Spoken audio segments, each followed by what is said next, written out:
Have you ever noticed how there are times when your mind just doesn't stop, as if thoughts invade without asking permission, creating an internal noise that no one hears anymore, but that consumes your peace completely?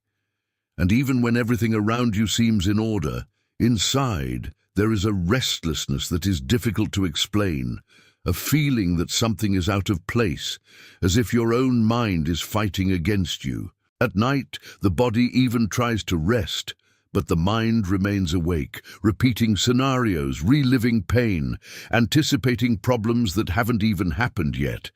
And the more you try to silence, the louder this noise becomes. It's as if time slows down in these moments, as if every thought gains weight, as if every worry becomes bigger than it really is. And then you start to wonder if this will ever change, if there is a way to finally feel real peace, not that momentary peace, but a deep, constant peace that remains even when everything around you doesn't cooperate. The most intriguing thing is that this battle doesn't start outside. It starts inside, in an invisible place that few can fully understand. But there is something that almost no one has told you. There is a spiritual, silent, and powerful dimension where this war can be won before it even reaches your heart. An ancient way, forgotten by many, but preserved in the words of Jesus, which reveals a protection that goes beyond what the eye can see. When he said, "Peace I leave with you, my peace I give to you, not as the world gives I give to you," John 14:27. He was not talking about something superficial, but about a real force, capable of guarding your mind day and night. There is a secret hidden in simple teachings, something that seems ordinary at first glance, but which carries a depth capable of completely transforming the way you think, feel, and react. A kind of spiritual key, accessible but rarely understood in its entirety. And as you go on, something starts moving within you, because what will be revealed is not just knowledge, it's an experience. There is a way to live with the mind at peace, protected, steady, even in the midst of storms. And those who discover this don't just understand, they live. On this path that we are starting now, you will realize that nothing that happens inside your mind is by chance, and that Jesus has already revealed, in a deep and often silent way, how to protect your thoughts even on the most difficult days. Throughout this journey, you will find teachings hidden in the scriptures that show you how to overcome anxiety, calm the heart, and develop an inner strength that does not depend on circumstances. Each revelation has been chosen to touch exactly areas that are often silent within you, bringing clarity, direction, and a peace that starts from the inside out. And as you move forward, something begins to change. Because these words are not just to be heard, they are to be lived. Maybe it's no coincidence that you're here now. Maybe there's a greater purpose leading you to this moment. And if that message has already started to speak to you, like this video, subscribe to the channel, and activate the bell, because it can bring that same light to others who also need to find that peace.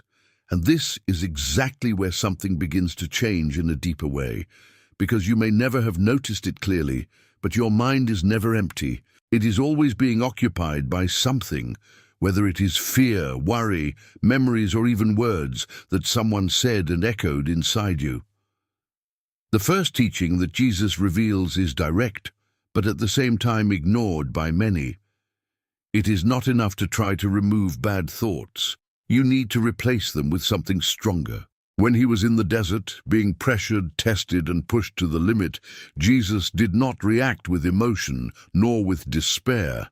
He responded with something simple and powerful at the same time. It is written, "Man shall not live by bread alone, but by every word that proceeds from the mouth of God," in Matthew 4:4. This shows that there is a spiritual key here, because while many try to fight thoughts using their own strength, Jesus showed that the true protection of the mind begins when it is filled with the right truth. The problem is that most people spend years feeding their minds with everything but what really empowers. News that generates fear, conversations that bring weight, memories that hurt, and little by little this creates an internal pattern that seems impossible to break. And then there is that feeling that no matter how hard you try, the mind always comes back to the same place. It's like a silent cycle that repeats itself every day. But Paul brings a revelation that completely changes this scenario when he says, "Be transformed by the renewing of your mind," in Romans 12:2. He's not talking about something superficial. He's talking about a real, internal, continuous change. And perhaps here is something that few people really understand. Renewing the mind is not an event. It is a daily process.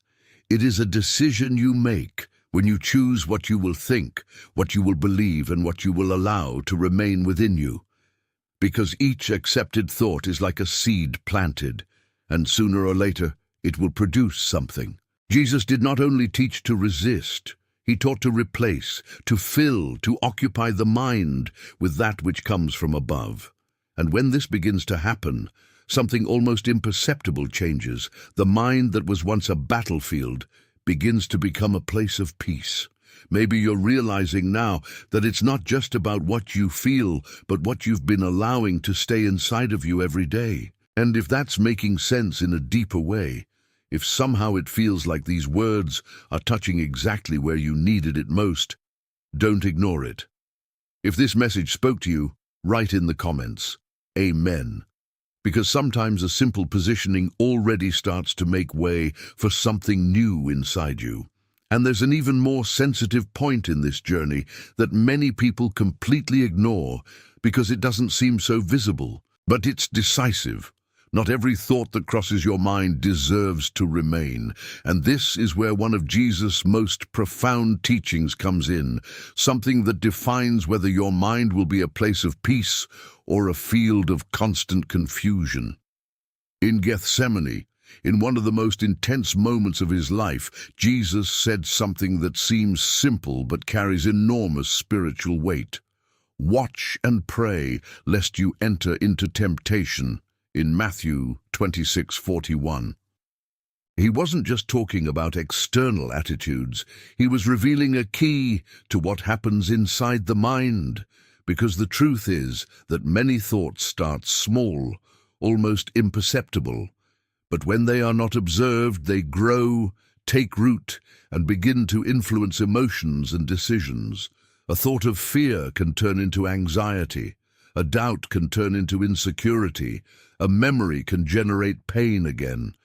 And when the person realizes, he is already stuck in a cycle that seems difficult to get out of. Jesus was showing that vigilance is not something optional, it is spiritual protection. Peter understood this as hard as he could. He slept when he was supposed to watch, failed when he thought he was strong, and then bore the weight of having denied what he loved most.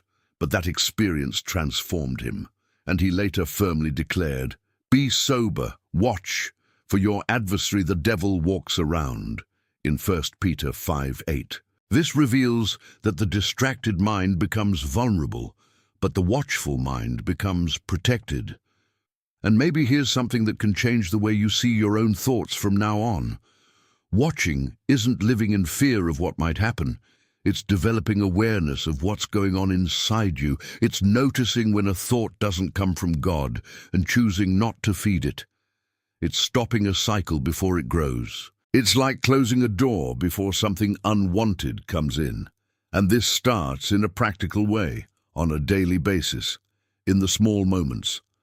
When a negative thought arises, you don't have to accept it automatically. You can question, you can replace, you can choose not to let it dominate your interior. Because the mind protected by Jesus is not the one that is never attacked, but the one that learns not to give space to what does not come from him. Over time, this vigilance becomes natural, almost like a reflex, and peace begins to occupy places where there was previously unrest.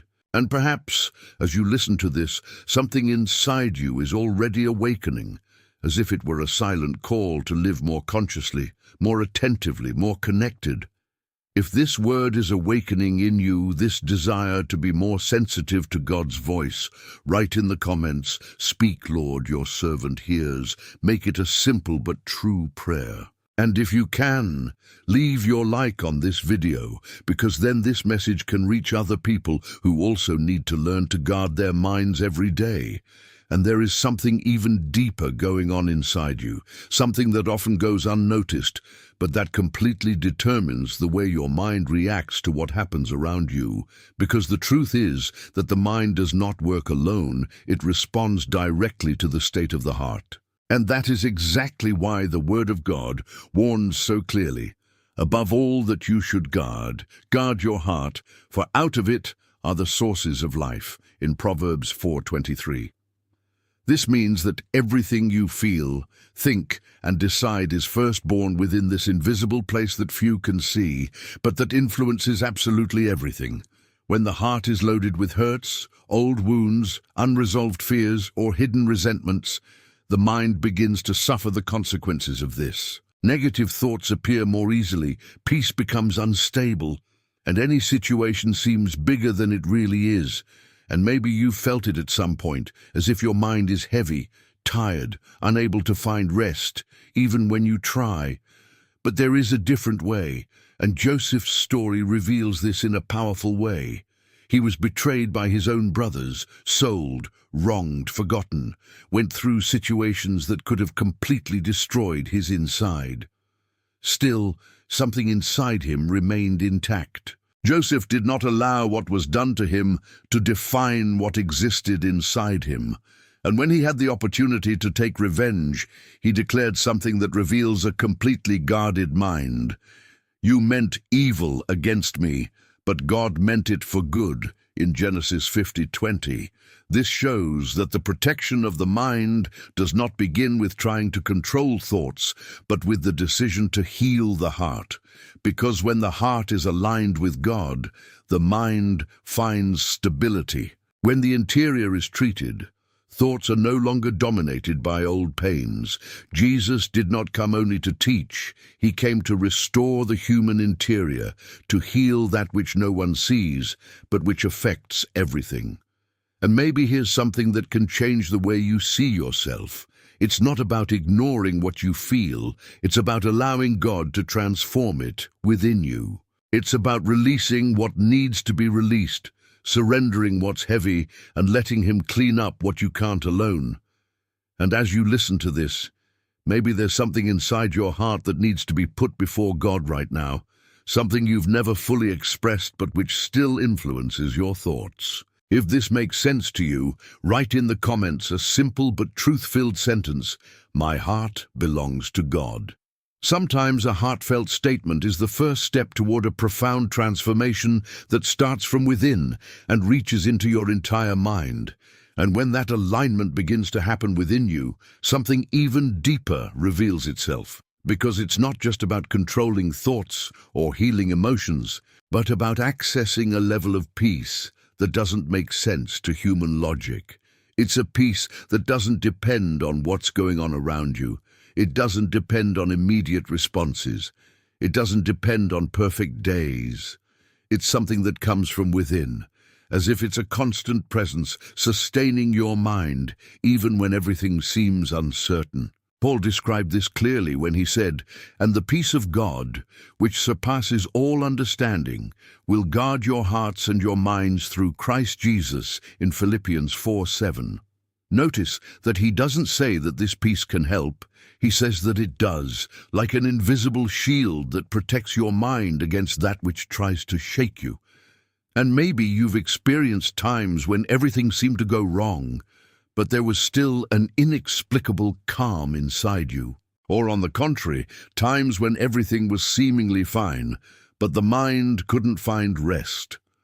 This happens because this peace doesn't come from circumstances, it comes from connection. It's something that is built on intimacy with God, on quiet trust, on daily surrender, even when you don't fully understand what's going on. Daniel lived this impressively.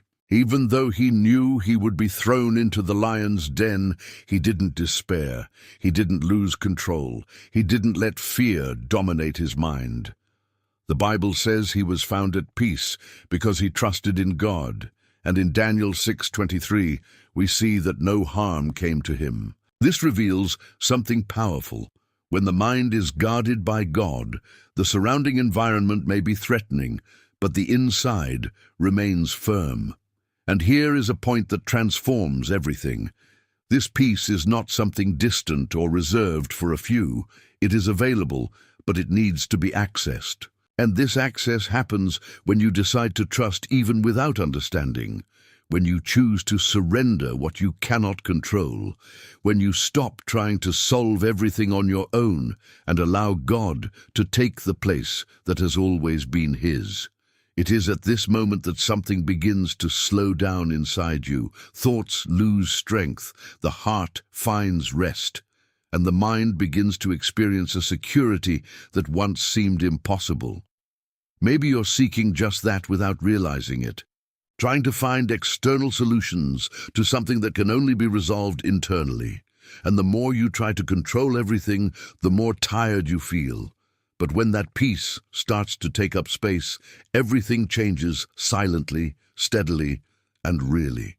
If you are here so far, it is no accident. There is something being worked on within you at this moment, something that can completely transform the way you face your days. And at the end of this path, there is a special moment set aside, a prayer that can help you access this peace in an even deeper way. So stay until the end, because what is being built here is not just understanding, it is an experience that you can live. And as this peace begins to occupy space within you, something even more sensitive needs to be awakened, because it is not enough just to silence the chaos. It is necessary to learn to recognize the right voice in the midst of so many noises. The human mind is constantly exposed to voices, some external, coming from people, circumstances, and information, and others internal, formed by memories, fears, and insecurities. And when there is no discernment, everything mixes up, everything seems the same, and that's when confusion is born. But Jesus revealed something that completely changes this scenario when he said, "My sheep hear my voice, and I know them, and they follow me," in John 10:27. This means that there is a voice that does not bring doubt, does not generate fear, does not confuse, but directs, calms, and strengthens. The problem is that many people have never been taught to recognize that voice. They have grown up hearing so many other things that when God speaks, they cannot identify. And this is not because of a lack of will, but because of a lack of spiritual sensitivity, because hearing God's voice is not just a matter of effort, it is a matter of connection. The closer you are, the clearer that voice becomes. Samuel lived exactly this process. As a young man, he heard someone calling, but he didn't know it was God. He confused, hesitated, didn't understand right away, until he received a simple but powerful guidance. "Speak, Lord, for your servant hears," in 1 Samuel 3:10. And it was from that moment on that everything changed. It wasn't just about listening, it was about taking a stand, about being available, about making room for God to speak. And maybe it's happening to you now in a way that you've never noticed before. How many times have you felt something inside you, a direction, an alert, a sudden peace, or even a nuisance that you couldn't explain? It's not always just a common thought. It's often God trying to communicate, but too much noise prevents that voice from being recognized clearly.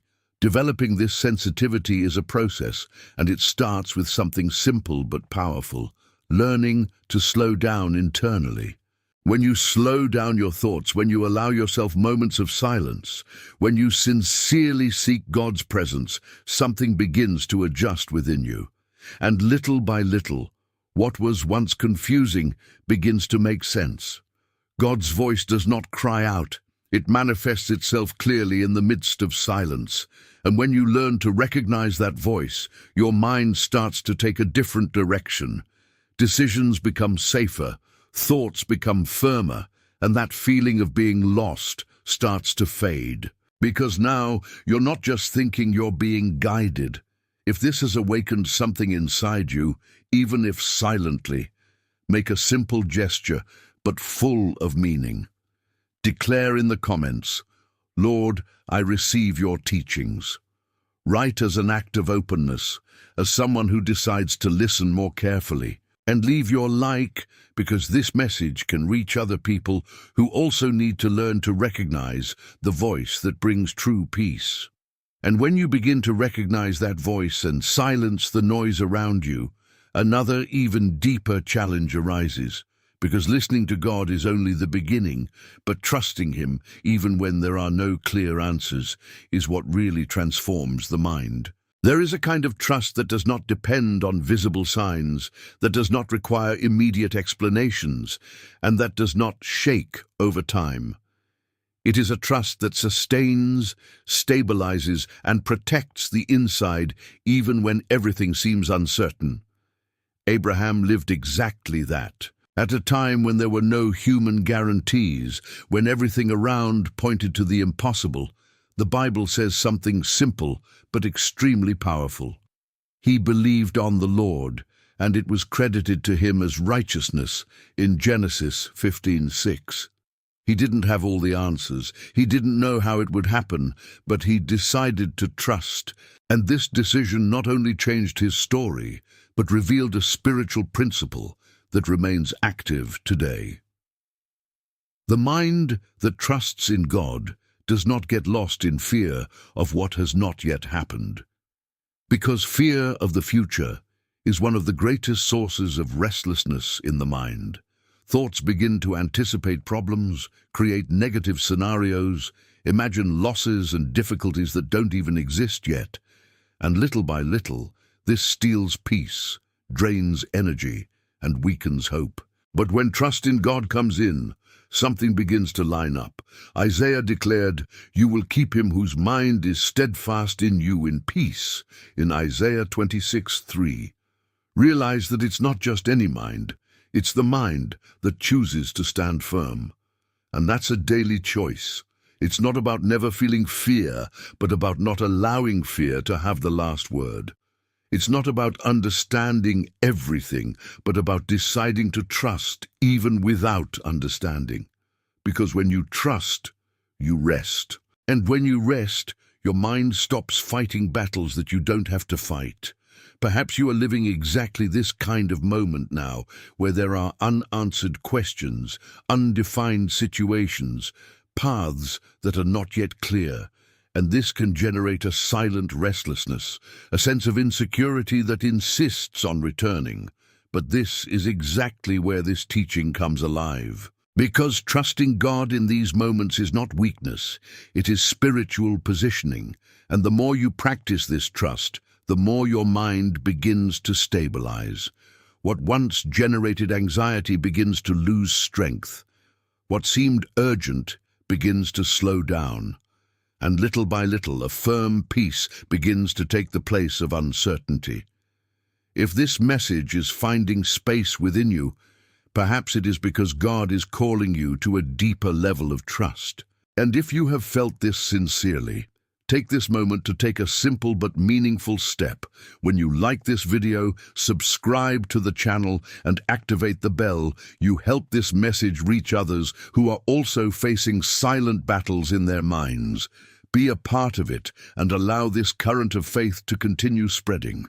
And as this trust begins to strengthen within you, there is another level that few reach, but which completely transforms the way the mind works. Because it is not enough to just trust and watch, it is necessary to learn to stop. In a world where everything is noise, where everything requires attention, where the mind never rests completely, silence becomes something rare, almost uncomfortable for many. And that is exactly why it becomes so powerful. The psalmist declared something that seems simple but carries immense spiritual depth. "Be still and know that I am God," in Psalm 46:10. This is not just an invitation to stop outwardly, it is a call to silence the inward. Because as long as the mind is agitated, racing, full of overlapping thoughts, it is impossible to perceive clearly what God is doing. Elijah lived a time when his mind was completely overloaded. He was tired, emotionally drained, surrounded by fear and pressure. And so God decided to reveal himself, but not in the way that many would expect. It wasn't in the strong wind, it wasn't in the earthquake, it wasn't in the fire. God's presence came in something almost imperceptible, a still, small voice, like it is in 1 Kings 19:12. It reveals something profound, because God doesn't compete with noise. He manifests himself in silence. And maybe here's something that can completely change the way you deal with your own thoughts. Often the mind remains confused, not because God isn't speaking, but because the internal environment is too noisy to notice. Racing thoughts, constant worries, continuous distractions, all of this creates a kind of mental fog that prevents clarity. But when you learn to quiet down, something begins to reorganize itself within you. It's not something forced, it's not immediate, but it's real. It's as if thoughts begin to align, as if what was scrambled begins to make sense. Spiritual silence becomes a space where God works deeply, adjusting, healing, and bringing direction. And it doesn't require anything complicated. Sometimes it starts with a few minutes of stillness, with a simple prayer, with a moment when you decide to stop feeding the excess and just be in the presence of God. And the more you practice that, the more natural it becomes. The mind starts to find rest, anxiety loses strength, and that feeling of overwhelm starts to fade. Maybe while you hear this, someone has come to your mind, a person who is also facing difficult days, who needs that peace, that silence, that presence. And if that happened, don't ignore it. Write that person's name in the comments as an act of faith, as someone who surrenders that name before God. Because when you do that, you're not just watching, you're participating in something bigger, a chain of prayer that reaches lives in a real and profound way. And after all this, there is a truth that ties each of these teachings deeply and definitively, because in the end, the way you think is directly linked to the way you see yourself. Many of the battles that take place within the mind do not begin with external circumstances, but with a misunderstood identity. When a person does not know who they are in God, any voice gains strength, any criticism becomes true, any difficulty seems greater than it really is, and little by little, the mind is shaped by insecurities, fears, and limitations that were not created by God. But when Jesus comes into someone's life, he doesn't just change behaviors, he transforms identity. And that changes everything. Gideon's story shows this clearly. He saw himself as someone weak, incapable, hidden, someone who couldn't face the challenges in front of him. But when God called him, it wasn't based on what he felt, it was based on what he had already established. The Lord is with you, mighty man of valor, in Judges 6:12. Gideon didn't see himself that way yet, but God already saw him. And it was this new identity that began to transform his mind. Because when you begin to see yourself the way God sees you, something changes inside. Thoughts of inferiority begin to lose strength. Insecurities begin to be replaced by confidence. And that inner voice that once limited you begins to be silenced. Paul stated something that reveals this transformation definitively. If anyone is in Christ, he is a new creation. Old things have passed away. Behold, all things have become new, in 2 Corinthians 5:17. This is not just a beautiful phrase, it is a spiritual reality. And perhaps here's something you need to realize more clearly today. Many of the thoughts that bind you back aren't truths. They're ancient constructs that haven't yet been confronted with God's truth. And while that doesn't happen, the mind continues to react as if it's still in the same place as before. But when that identity is restored, when you understand who you are in God, the mind finds a firm foundation. And that foundation doesn't depend on what you feel, it depends on what God has declared. And that's where the protection of the mind becomes constant, because now it's not being sustained by effort alone, but by truth. A truth that doesn't change, that doesn't waver, that doesn't depend on circumstances. And the more you hold on to it, the more your mind aligns, the more your thoughts become stronger, the more your peace becomes stable. None of this came to you by chance. There is something being built within you throughout every word, something that can transform not only the way you think, but the way you live every day. So stay until the end, because there is a moment prepared, a deeper connection that is yet to come, and it may be just what your mind and heart have been needing. And when this identity begins to take hold within you, a natural consequence arises that completely changes the way your mind reacts to life. The ability to be guided by God clearly, even when everything seems uncertain. Because a mind that has no direction easily gets lost in doubts, in hasty decisions, in paths that seem right at the moment, but that later generate confusion.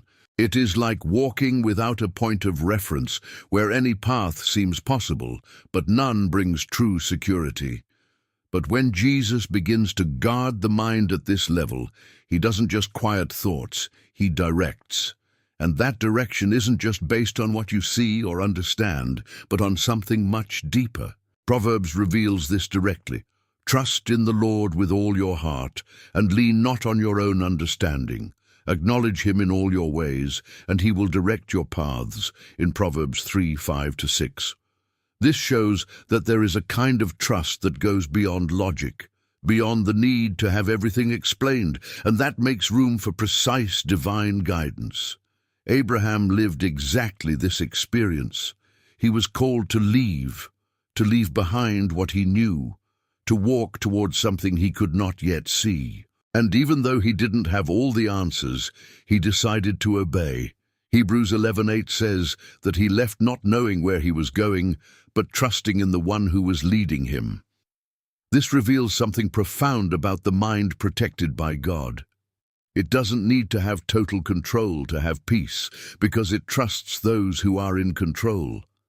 And perhaps this is one of the most challenging points, because the human mind seeks security in predictability, in certainties, in quick answers. But God's direction often happens progressively, step by step, requiring continuous trust.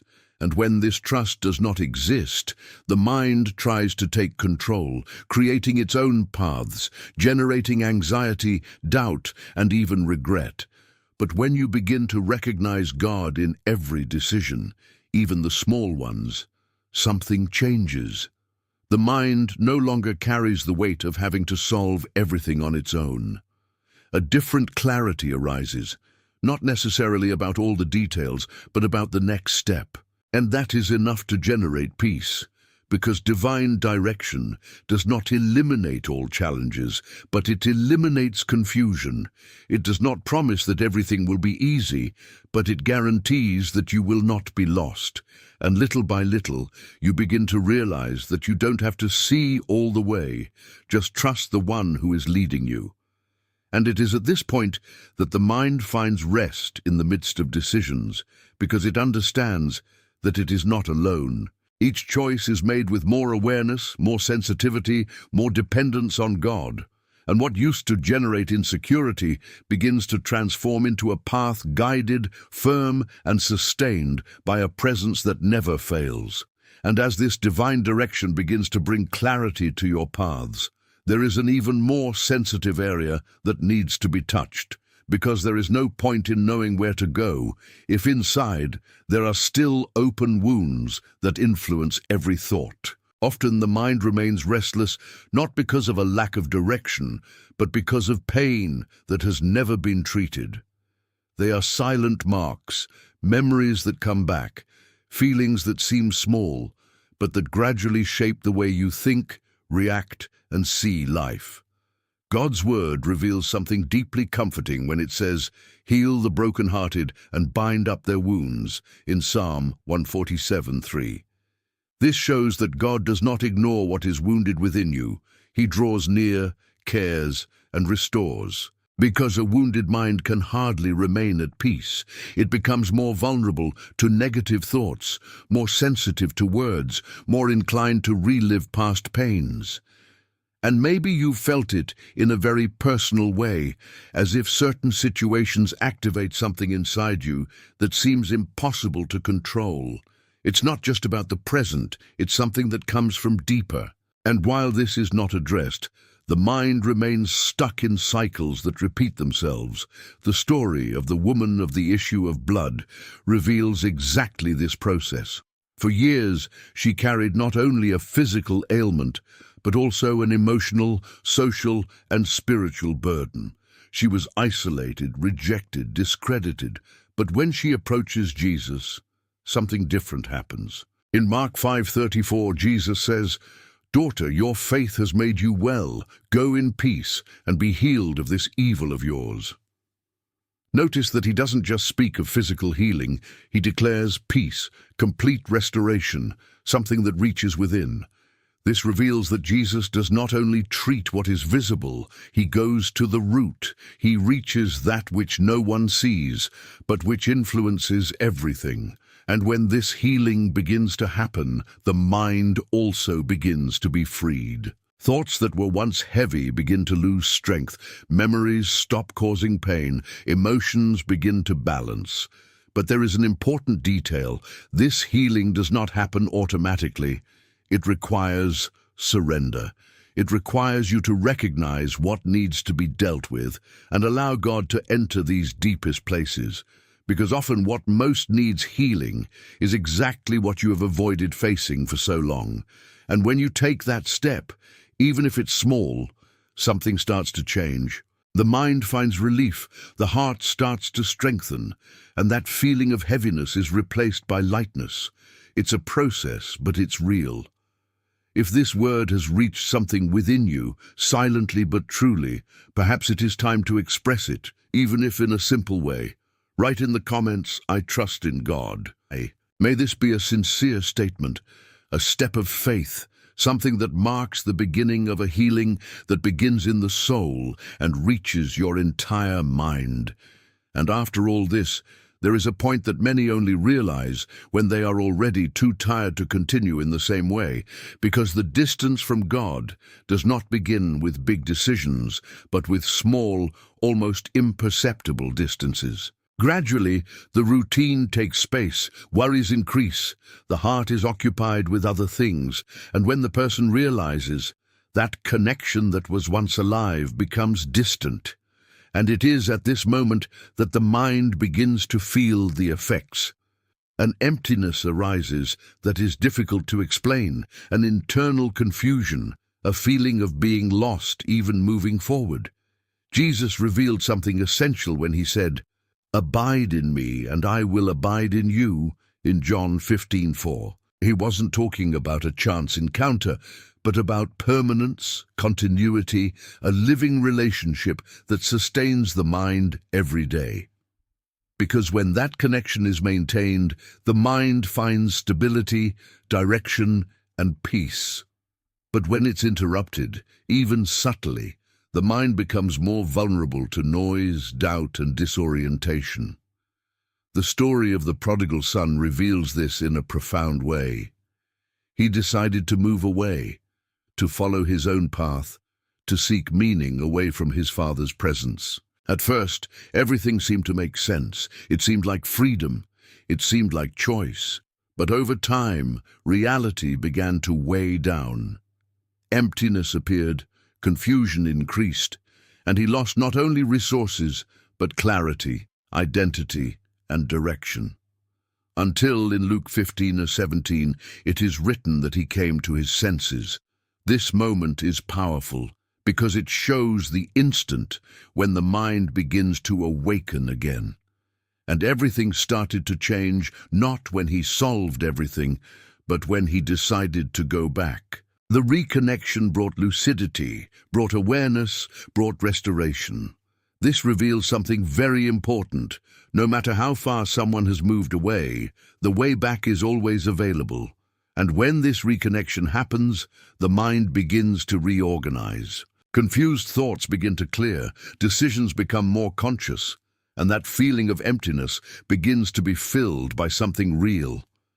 Maybe you're realizing that it's not just about improving thoughts, but about getting back to the source. Because away from God, the mind tries to stand on its own, and that creates wear and tear. But when you come back, when you decide to stay, something changes from the inside out. It's not just a momentary relief, it's an ongoing transformation. And this return does not require perfection, it requires decision. It is a simple but profound step. It is recognizing that you need God again, that you want this living connection, that you want to feel this presence in a real way in your daily life. And when this happens, the mind finds a safe, firm, stable place. If you've made it this far, there's a reason.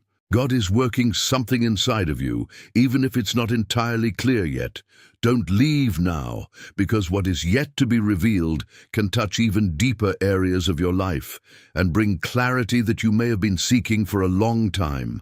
And when this reconnection begins to happen, something awakens within you as if it were a silent alert, a more vivid awareness that life is not just what you see, but there is a spiritual reality happening at the same time. And it is exactly here that many still remain asleep, living on automatic, reacting only to what is immediate, without realizing that the way they live today is shaping something much bigger. Jesus made this clear when he said, "Watch, for you do not know what hour your Lord is coming," in Matthew 24:42. This is not a message of fear, it is a call to conscience. It is as if he is saying that the mind needs to be awake, attentive, sensitive, because when it gets distracted, when it settles, when it lets itself be carried away by the flow of daily worries, it begins to lose the perception of what really matters. And maybe this is happening in such a subtle way that you hardly notice it. Days that pass too quickly, decisions made without reflection, thoughts that become automatic. Gradually, the mind enters a state of constant distraction, where everything seems urgent, but nothing is really essential. And it is in this environment that mistakes, wrong choices, and loss of direction arise. The parable of the 10 virgins reveals this very clearly. They were all waiting, they all had an expectation, but only a few were prepared. When the time came, those who were not vigilant missed the opportunity, as it is in Matthew 25:10. This shows that it is not enough to know, it is not enough to want, it is necessary to be ready, and that readiness begins within the mind. A spiritually awakened mind does not live distracted, it lives consciously. It perceives signs, discerns moments, understands the importance of each decision. It does not get carried away easily by any thought or influence, because it is aligned with something greater. And this awareness protects, because it prevents the person from living on automatic. And perhaps here there is an important point for you to reflect on. How many times have you felt disconnected, as if you were just going with the flow, without clarity, without direction, just reacting to what happens? This does not mean that you have lost your way, but it may be a sign that you need to awaken again. Because living with this spiritual urgency is not living under pressure, it is living consciously. It is knowing that each day has value, that each choice matters, that each moment can be an opportunity to align even more with God. And when this awareness becomes part of your life, the mind is strengthened, protected, and held firm. If this message brought this awakening within you, even if silently, write in the comments, Amen.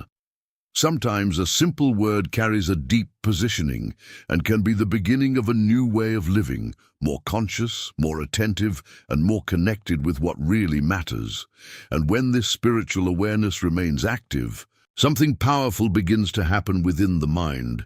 It stops feeding only on what is happening now and starts to be strengthened by what God has already done. Because there is a profound difference between living based on what you see in the present and living sustained by what you have already experienced with God in the past. And this is exactly where many become weakened, because they forget. They forget the answers, the deliverances, the moments when it seemed impossible, but God acted. David understood this in a way that completely transformed his thinking. When he stood before Goliath, he wasn't just a young man facing a giant. He was someone who carried within his mind vivid memories of God's faithfulness. He declared with conviction, "The Lord has delivered me out of the jaws of the lion and the bear. He will deliver me from this Philistine," in 1 Samuel 17:37. Notice that he didn't ignore the challenge, but he also didn't let fear define his reaction. He brought to mind that which strengthened his faith. And maybe here is something that can completely change the way you face your own challenges. Because the mind that forgets easily becomes vulnerable to fear, but the mind that remembers becomes steadfast. Each time you remember what God has already done, something is rekindled within you. Faith gains strength, confidence is renewed, and what seemed great begins to lose its size. In Revelation it is written, "They overcame him by the blood of the Lamb and by the word of his testimony," in Revelation 12:11. This reveals that testimony is not just a memory, it is a spiritual weapon. When you declare, when you remember, when you relive what God has already done, your mind positions itself differently in front of the present. But there is an important detail. This memory needs to be cultivated, because the routine, problems, and pressures of everyday life try to erase these memories, replacing them with worries and doubts. And without realizing it, the person begins to live as if God had never done anything before. Therefore, protecting the mind also involves choosing what you decide to remember. It is bringing to mind what gives you hope, what proves that God was with you, even in the most difficult moments. And the more you do this, the more your mind is strengthened, the more fear loses space, the more peace is established. Maybe you didn't realize it, but God has already acted in your life in ways that, at that moment, seemed impossible. And these experiences were not by chance, they were built to sustain you now. Your mind does not need to live hostage to what can go wrong. It can stand on what has already worked by the hand of God. This word did not come to you by chance. If you are here, there is something being awakened within you, something that can transform the way you face each situation in your life. Stay until the end, because what is yet to come can touch even deeper areas and bring a strength that perhaps you did not even imagine still existed within you. And as all of this begins to line up within you, an even deeper truth emerges that transforms not just isolated thoughts, but the entire structure of your mind. Because Jesus did not come only to alleviate difficult moments, he came to generate a complete transformation in the human interior. And this transformation does not happen from the outside in. It begins in an invisible, silent, but extremely powerful place. The prophet Ezekiel stated something that clearly reveals this change. "I will give you a new heart and put a new spirit within you," in Ezekiel 36:26. This is not just a metaphor, it is a promise of internal reconstruction. It is as if God is saying that what was once hardened, confused, or wounded can be completely renewed. And when that happens, the mind begins to respond differently to life. Many people try to change thoughts with effort alone, trying to control what they feel, fighting old patterns, but not realizing that the root is deeper. Because while the interior is not transformed, the mind keeps coming back to the same places. And that's exactly why Jesus spoke to Nicodemus about something that seemed difficult to understand at the time. "Unless a man is born again, he cannot see the kingdom of God," in John 3:3. He was revealing that there is a new beginning available, a new way of existing, of thinking, of living, And maybe this touches something important within you right now, because often the feeling of repetition, of being stuck in the same thoughts, does not mean a lack of effort, but a lack of inner renewal. It's like trying to build something new on an old foundation. But when this transformation begins, something changes profoundly and continuously. Thoughts that were previously automatic begin to be questioned. What once seemed normal begins to lose meaning. A new sensitivity emerges, a new way of perceiving life, as if your mind is being adjusted to see beyond what it saw before. And this does not happen all at once. It is a process. It is daily. It is constant. It is built little by little. And the most interesting thing is that this transformation does not depend on your strength, but on your willingness. When you open up, when you allow God to work within you, He begins to shape your thoughts according to His will. And this will does not bring confusion. It does not bring weight. It brings clarity, direction, and peace. Over time, you begin to realize that you no longer react in the same way, that certain things no longer shake you as they used to, that your mind is firmer, more stable. And this is not by chance. It is the result of a work that is happening within you, even if it is not yet completely visible. And as this transformation continues, something even deeper begins to be prepared, because each step of this journey is taking you to a level of understanding and protection that goes beyond what you have experienced so far. And while this inner transformation is happening, there is another element that becomes essential to keep the mind firm and protected, something that is often neglected, but that makes all the difference in the spiritual journey, the connection with other people who are also seeking God.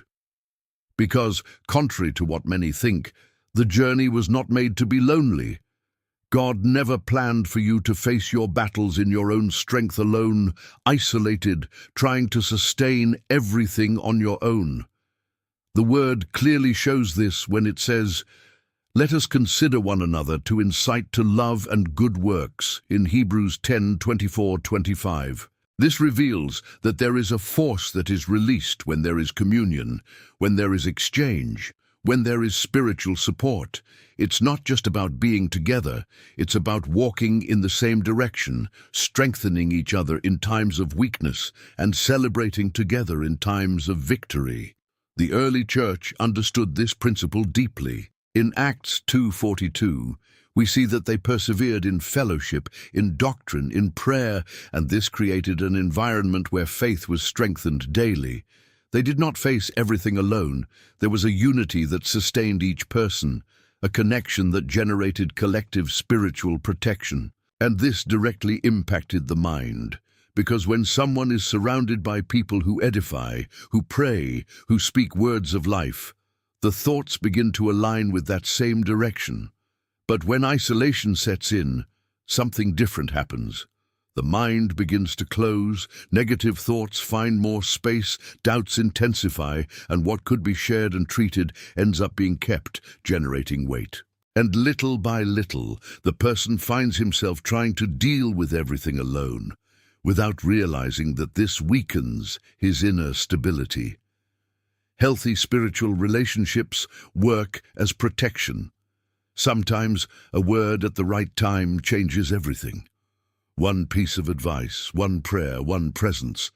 Simple things that carry enormous power. Because God also speaks through people, also strengthens through connections, also sustains through fellowship. And perhaps this is an important point for you to reflect on now. Have you allowed yourself to walk with others in faith? Or have you tried to carry everything alone? Because when there is that openness, when you connect, when you allow yourself to be empowered, something changes within you. The mind becomes firmer, more balanced, more protected. And just as this message is reaching you, there are many other people who are also in need of direction, peace, a word that strengthens the mind and heart. And small attitudes can make a big difference in this process. When you like this video, subscribe to the channel and activate the bell. You help this message to reach other lives, becoming part of something bigger, bringing hope and faith to those who may need it right now. And when this communion begins to strengthen your journey, something even deeper needs to be revealed, because there is a silent question that accompanies many people throughout their lives. Why am I here?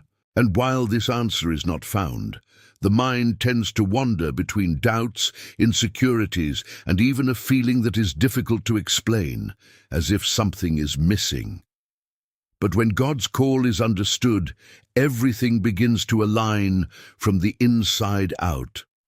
Jeremiah heard something that completely changed the way he saw himself. "Before I formed you in the womb, I knew you," in Jeremiah 1:5. This reveals that its existence is not a coincidence. It is not an accident. It is not something without direction. There is a purpose. There is a divine intention. There is a plan that has already been thought of before you even existed. And when this truth begins to be absorbed, the mind stops seeing itself as lost and starts to see itself as part of something bigger. Moses also faced this process. When he was called, his first reaction was not confidence, it was doubt. He questioned his ability, tried to retreat, presented limitations. But when God revealed his mission in Exodus 3:10, something began to change. It wasn't immediate, it wasn't perfect, but it was real. From the moment he understood that there was a greater purpose, his mind began to align with that direction. Because when someone does not know his calling, any path seems to do, but none brings complete satisfaction. The mind gets lost, trying to find meaning in fleeting things, in goals that do not fulfill, in directions that do not sustain. And this generates a type of fatigue that is not only physical, it is internal, it is emotional, it is spiritual. But when the call begins to be revealed, even if gradually, something adjusts. Thoughts gain direction, decisions begin to make sense, and that feeling of being lost begins to fade. Not because everything is settled, but because there is now a clarity about the purpose. And this calling is not necessarily something great in human eyes, but it is significant in the eyes of God. It's unique, it's personal, it's targeted. And when you start walking on it, your mind finds stability. Doubts lose strength, insecurity decreases, and a new confidence begins to emerge, not based on who you were, but on who God has called you to be. Maybe you don't have all the answers yet. Maybe there are still areas that seem undefined, but that doesn't mean a lack of purpose. Often the call is revealed on the way, step by step, as you continue to walk with God. And as this happens, your mind is being adjusted, strengthened, and aligned with something much greater than any limited thought could ever achieve. And as that purpose begins to take shape within you, there is something even more essential that sustains all of this constantly, the presence of God. Because it's not just about knowing the way or understanding the calling, it's about having the right company as you walk. And when this presence becomes real in your daily life, the mind finds a kind of rest that nothing external can offer. Moses understood this in a profound way when he declared, "If your presence is not with us, do not bring us up from here," in Exodus 33:15. He had experienced miracles, direction, deliverances, but still recognized that none of these had value without the presence of God. This reveals a level of spiritual awareness where the priority is not only what God does, but who He is, present on the journey. Because God's presence doesn't just accompany, it transforms. It changes the internal environment, reorganizes emotions, calms thoughts. The psalmist expresses this clearly when he says, "In your presence there is fullness of joy," in Psalm 16:11. It's not a momentary joy. It's not something that depends on circumstances. It's a fullness, something complete, stable, that sustains the mind even on difficult days. And perhaps you have felt small moments of this. Moments when something inside you quieted down without explanation, when peace came unexpectedly, when the weight decreased even though nothing changed around it.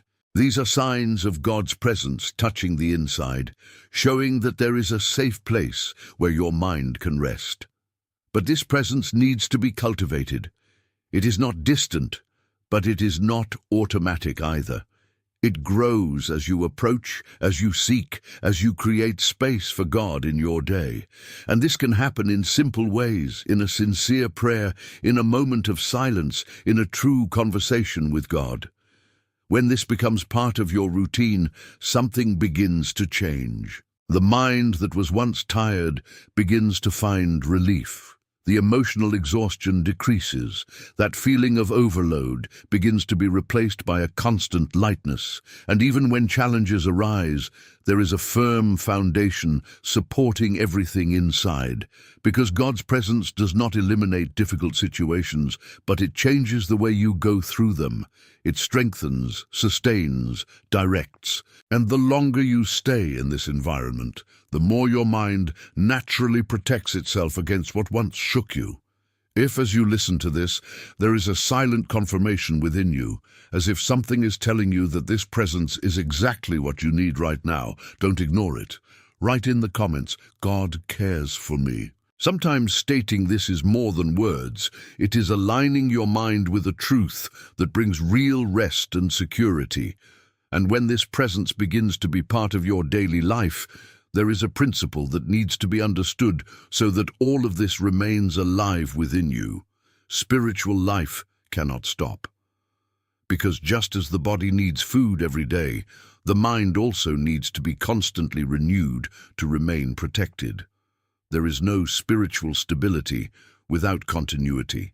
What you feed today sustains your mind now, but what you fail to feed tomorrow can weaken what has already been built. Isaiah reveals this in a powerful way when he says, "Those who wait on the Lord will renew their strength," in Isaiah 40:31. It is not something that happens once. It is a continuous process. To renew means to remake, to restore, to bring back what wears out over time. Because life, with its pressures, challenges, and responsibilities, naturally consumes energy, generates fatigue, tries to weaken the mind. And if there is no renewal, little by little what was firm begins to waver. God himself taught this principle to the people in the desert. In Exodus 16:4, manna was released daily and could not be accumulated. Each day required a new dependence, a new search, a new positioning. This shows that the relationship with God is not built in a single moment, but in a sequence of daily choices. It is in today, in the now, in the simple, that the mind is strengthened and protected. And maybe this is an important point for you to realize. It's not about doing something extraordinary. It's about being constant, a moment of prayer, a time with the Word, a pause to connect with God. Small attitudes that, repeated daily, create a solid foundation within you. And this foundation sustains your mind even when the days are not easy. When this renewal becomes part of your routine, something changes naturally. The mind begins to hold firmer, thoughts organize more easily, and what once shook begins to lose strength. Not because the problems have disappeared, but because you are being continuously strengthened. And this is exactly what keeps protection active. It is not just a moment of peace, it is a state that is built day after day.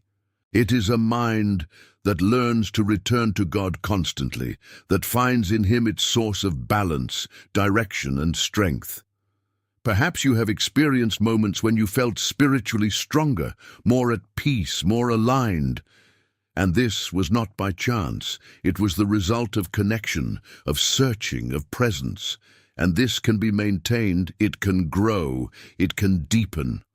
What you will perceive from here can touch even deeper areas of your life. There is something being built throughout each word, something that can transform your way of thinking definitively.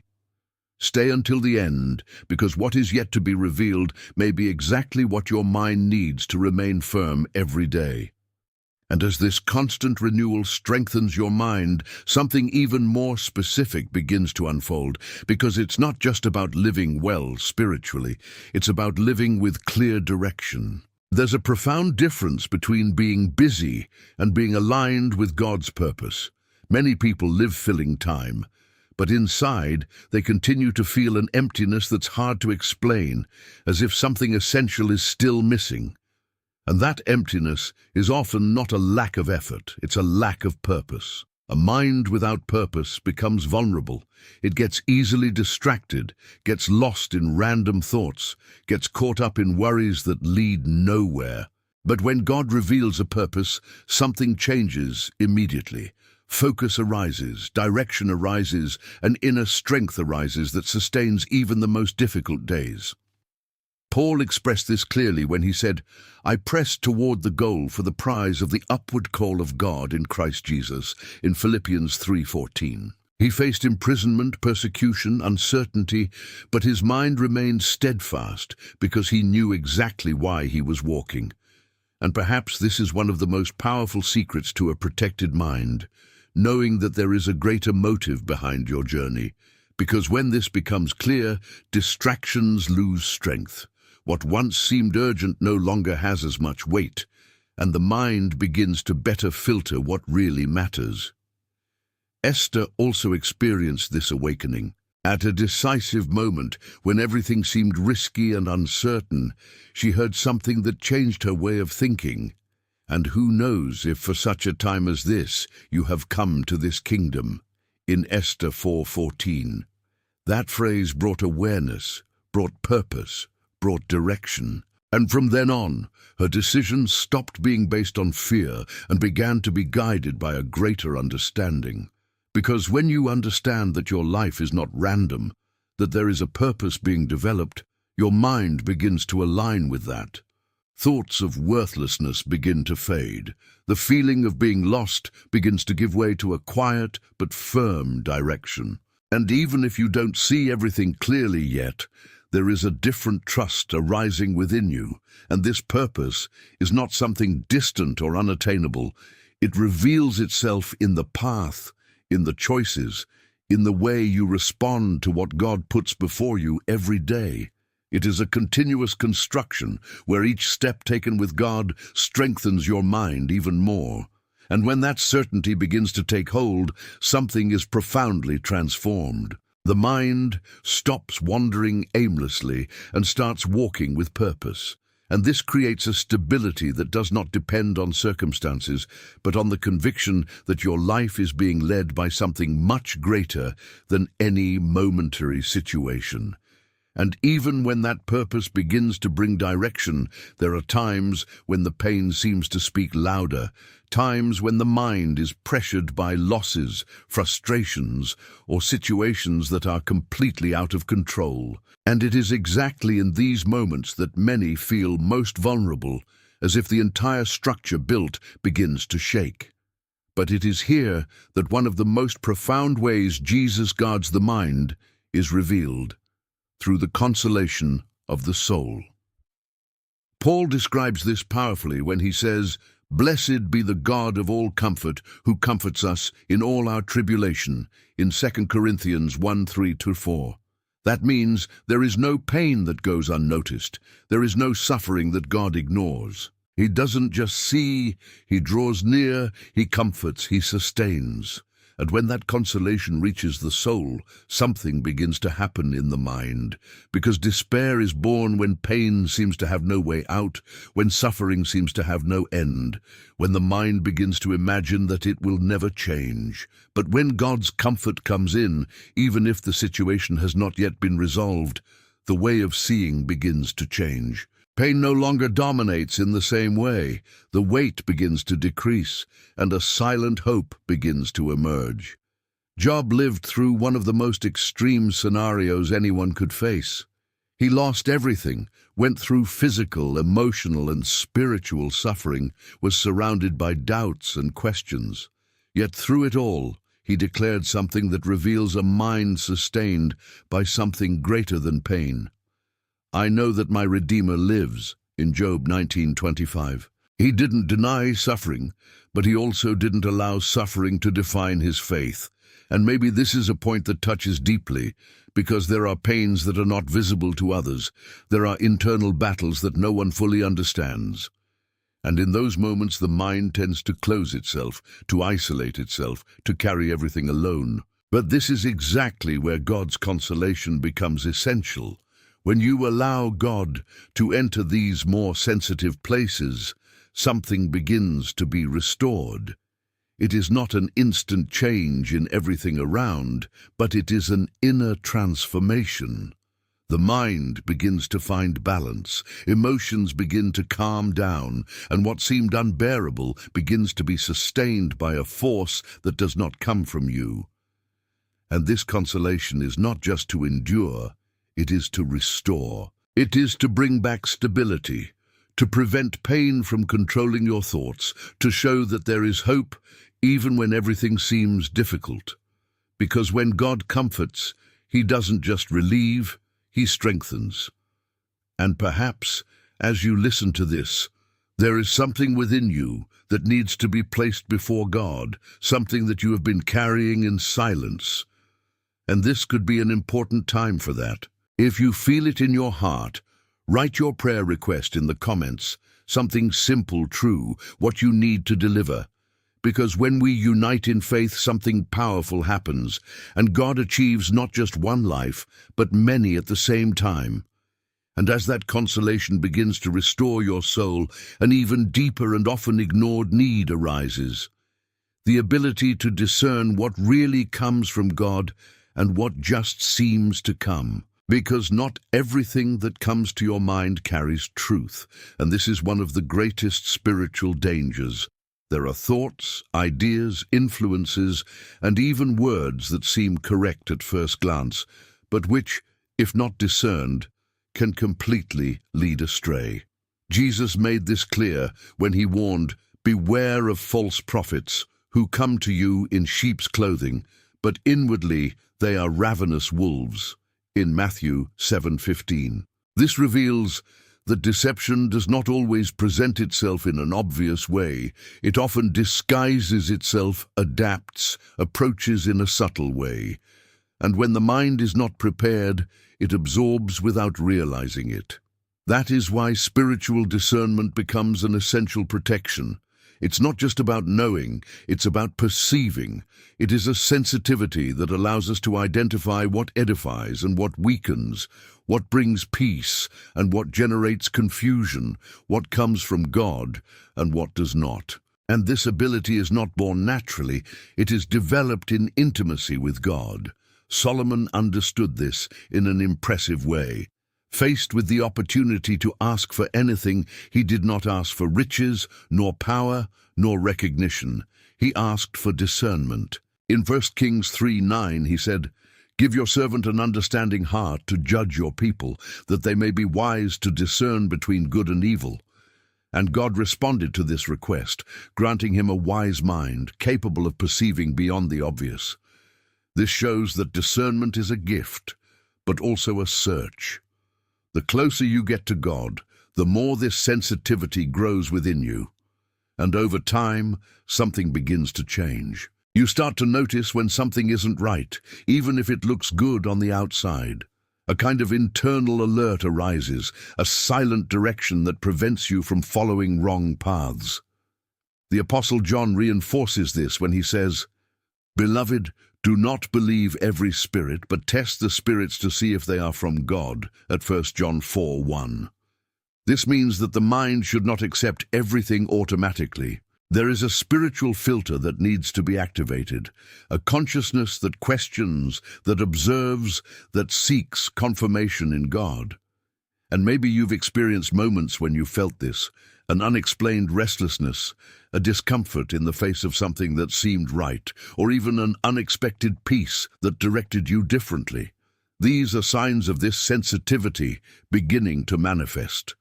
When discernment grows, the mind is strengthened. It is no longer easily influenced. It is no longer carried away by any thought or opinion. It becomes firmer, more secure, more in line with the truth. And this creates an invisible but extremely powerful protection against everything that tries to divert, confuse, or weaken your path. And as this sensitivity continues to develop, your mind begins to walk more clearly, more securely, and more connected to that which really comes from God. And as this discernment begins to protect your mind against that which is false or distorted, there is another element that God uses to further strengthen your confidence: the signs. Because in decisive moments, when everything seems uncertain, when doubt tries to gain space, God, in His mercy, often allows confirmations that touch not only the heart, but also bring security to the mind. Gideon lived just that. When he was given a mission that seemed too big for him, his first reaction was not full confidence, but questioning. He needed to be sure. He needed to confirm if it really was God who was speaking. And then, in Judges 6:36-40, he asked for signs, and God, knowing his frailty, answered, not because Gideon doubted in a rebellious way, but because he sought security to obey. This reveals something profound about God's care. He understands human limits, he understands insecurities, he understands when the mind needs confirmation to move forward, and often he responds in ways that cannot be ignored. A detail, an unexpected response, a situation that fits precisely, signs that don't make sense to everyone but that are clear to you. Jesus also declared, "These signs will follow those who believe," in Mark 16:17. This shows that signs are not the center of faith, but accompany those who walk with God. They do not replace trust, but they strengthen. They are not the base, but they are confirmations along the way. But there is an important balance here, because a spiritually mature mind does not live dependent on signs to believe. She recognizes when God confirms it, but she doesn't stop walking when the sign doesn't come immediately. He learns to trust even in silence, because he has already developed a firm foundation. And maybe you've experienced moments like this, situations where something happened in such a specific way that it seemed like a direct response, or even moments when a word, a message, a simple detail brought the clarity you needed. These are signs, ways for God to show that He is present, that He is guiding, that He is caring. And when you learn to recognize that, your mind gets stronger. Doubt loses space, confidence grows, and that feeling of being alone begins to disappear, because you begin to realize that there is a conduction, that there is constant care, even in the details. But at the same time, you don't get stuck with it. You keep walking, you keep trusting, you keep moving with faith. And it is this balance that protects your mind, recognizing the signs without depending on them, trusting God even when everything is not yet clear. And perhaps as you listen to this, you begin to remember times when God has already given you signs, confirmations, answers that came in unexpected ways, and this was not by chance. If this truth is touching you in a special way, write in the comments, "God chose me." Because recognizing this is more than a phrase, it is aligning your mind with a truth that strengthens your walk every day. And when these signs begin to strengthen your confidence, something even more solid needs to be built within you, something that does not depend on external confirmations, nor on favorable circumstances, but that stands on its own, an unshakable faith. Because as long as faith is based only on what you see or feel, your mind will remain vulnerable to the fluctuations of life. There will be good days where everything seems to make sense, but there will also be difficult days where nothing seems clear, and it is precisely in these moments that true faith is revealed. Hebrews defines this profoundly when he states, "Now faith is the substance of things hoped for, the evidence of things not seen," in Hebrews 11:1. This means that faith is not built on the visible, but on trust in something that goes beyond what the eye can see. It is a foundation, a solid foundation that sustains the mind even when everything around it seems unstable. Shadrach, Meshach, and Abednego demonstrated this kind of faith in an impressive way. Faced with a real threat, a furnace prepared to destroy them, They did not negotiate. They did not retreat. They did not allow fear to dominate their thoughts. They declared, "If our God, whom we serve, will deliver us, he will deliver us. And if not, you know that we will not serve your gods," in Daniel 3:17-18. This posture reveals a mind completely free from dependence on circumstances. Notice the depth of this. They were not conditioning their faith on the outcome. They trusted God no matter what. And this is exactly what makes faith unshakable. It is not a faith that exists only when everything is going well, but a faith that remains firm even when the scenario is otherwise.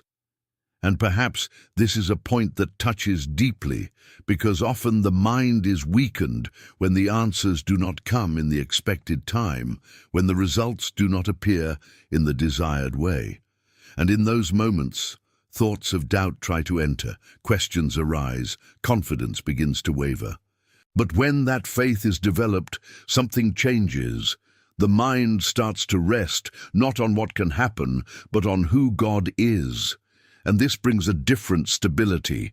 Fear loses strength, anxiety decreases, and a firmness arises that does not depend on the circumstances.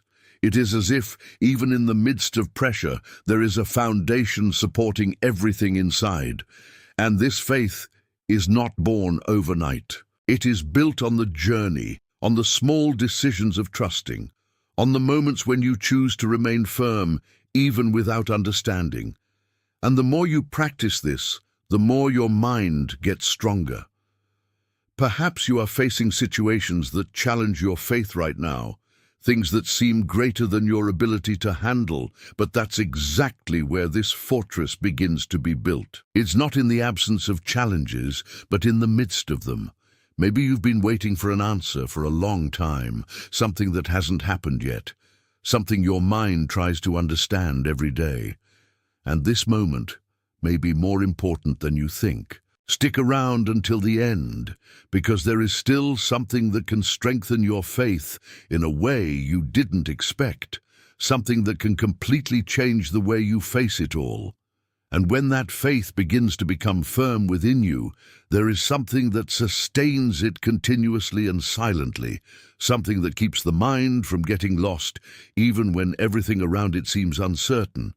God's promises. Because faith needs a foundation, and that foundation is not in the circumstances, but in what God has already declared. When the mind clings to the promises, it finds stability, like an anchor that prevents it from being carried away by the waves of doubt and fear. Joshua received a word that not only encouraged him, but also directed his mind in a time of great responsibility. "Have I not commanded you? Be strong and of good courage. Do not be afraid or dismayed, for the Lord your God is with you wherever you go." In Joshua 1:9. Notice that God did not remove the challenge, but gave the promise. And it was this promise that sustained Joshua, that aligned his thoughts, that kept fear from dominating his mind, because when the mind is not grounded in a promise, it automatically begins to create negative scenarios. He imagines the worst, anticipates problems, gets lost in possibilities that don't even exist yet. But when there is a word from God established within you, these thoughts begin to lose strength, not because the difficulties have disappeared, but because there is now something greater sustaining their way of thinking. Abraham lived this in a profound way. Faced with a promise that seemed impossible, he had every reason to doubt, to question, to give up.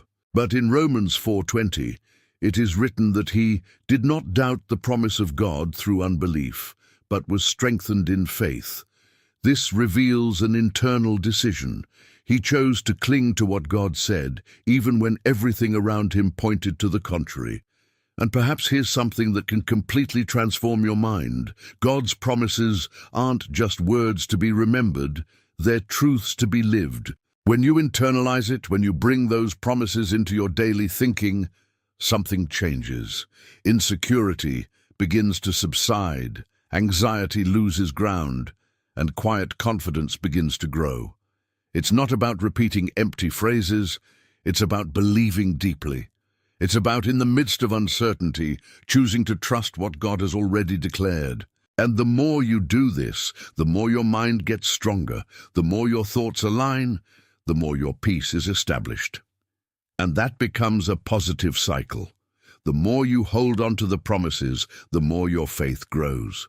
The more your faith grows, the more your mind stabilizes. And the more your mind stabilizes, the less room there is for fear. If this message has reached you at this time, there is a reason. Maybe God is reminding you of something you've almost forgotten, a promise that's still alive, even if you don't see it yet. And if you want to continue receiving words that strengthen your mind and your faith, subscribe to the channel and activate notifications, because each message can be an important piece in this construction that is happening inside you. And when these promises begin to sustain your mind, there is something that naturally starts to be generated within you, something that works as a silent but extremely powerful fuel: hope. Because without hope, even faith is weakened, even the firmest mind begins to wear out. Hope is what keeps you moving, even when you still don't see results, even when the scenario hasn't changed, even when everything seems to move slowly. Jeremiah revealed a secret that completely changes the way you deal with difficult moments. Against a backdrop of pain, destruction, and uncertainty, he declared, "I want to call to mind what can give me hope." In Lamentations 3:21. Realize that this is a decision. He didn't wait to feel hope. He decided to activate it. He chose to direct his thoughts to that which strengthened his soul. And perhaps this is one of the most important points to understand. Hope is not something that simply appears. It is cultivated. It is born when you decide what you are going to think about, what you are going to focus on, what you are going to feed inside your mind. Because if you allow it, negative thoughts will always try to take up space. They will always try to point to the worst scenario. They will always try to convince you that nothing will change. But when you choose to bring to mind what gives you hope, something begins to change internally. It is not a denial of reality. It is a change of perspective. It is looking beyond the present moment and remembering that God is still in control, that he has acted before, and that he can act again. The psalmist expresses this very personally when he says, "Why art thou cast down, O my soul? Hope in God," in Psalm 42:11. It's as if he's talking to himself, repositioning his own thoughts. This shows that the mind needs to be directed, it needs to be constantly aligned. And there are times when this becomes even more necessary. Days when everything seems heavy, when the answer doesn't come, when doubt tries to grow. In these moments, hope becomes essential, because it is what keeps the mind from collapsing. It is what keeps you steady, even without fully understanding what is happening. And the more you practice this, the more natural it becomes. Your mind begins to react differently. It begins to seek light, even in the midst of darkness. It begins to find strength where before there was only tiredness. And this doesn't happen superficially. It's something deep, constant, that transforms the way you face each situation. Because hope connects you with the future that God has already prepared, even if you can't see it clearly. It keeps your mind alive, active, steady, aligned with something greater than any momentary difficulty. And while that hope continues to be nurtured, your mind remains protected, sustained, and ready to move forward, even in the midst of chaos. And when that hope begins to keep your mind steady, something even more decisive needs to happen within you. Because it's not enough just to resist negative thoughts. You need to take a spiritual stand before them. The victory you seek on the outside begins much earlier, in an invisible place, inside your mind. Because before any change happens in reality, it needs to happen in the way you think. Paul stated something that completely changes this perspective. But thanks be to God who gives us the victory through our Lord Jesus Christ, in 1 Corinthians 15:57. He did not say that victory may come, nor that it depends on the circumstances. He affirms that victory has already been given. This means that there is an established spiritual truth, but it needs to be accepted and lived within the mind before it manifests externally. David understood this in an impressive way. When he stood before Goliath, everything around him said otherwise. The giant was bigger, stronger, more experienced. Humanly, there was no comparison.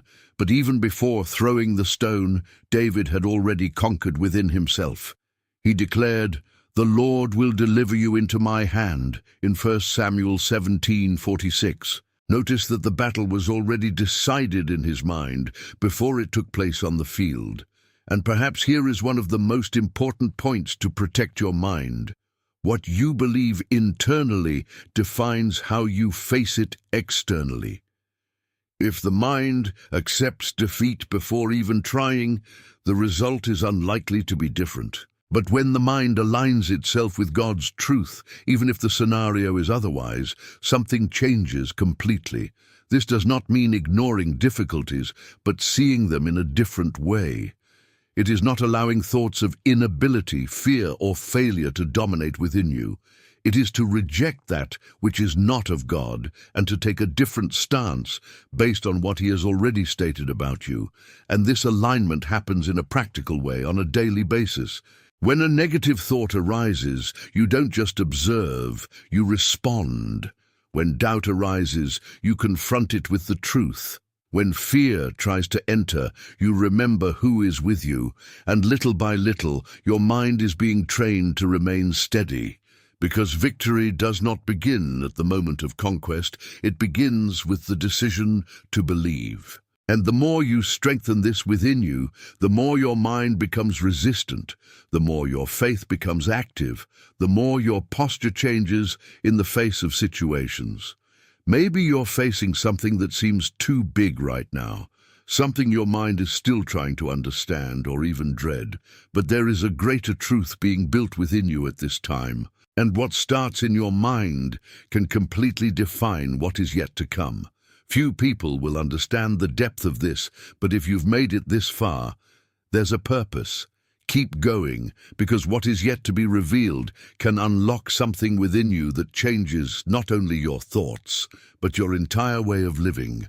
And when this mentality of victory begins to take hold within you, something even deeper happens. Because your mind stops being focused only on your own battles and begins to connect with something greater, with God's purposes beyond your own life.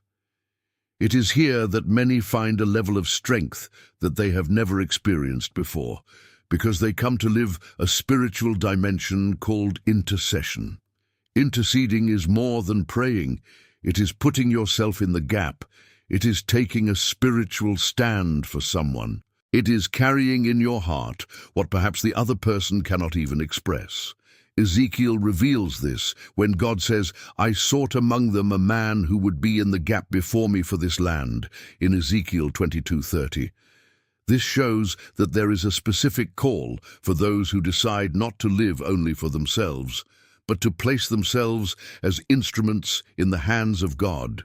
And something surprising happens when you enter this place. Your mind begins to change. What once seemed heavy inside you begins to lose strength, because now you are no longer focused only on your own thoughts, on your own problems.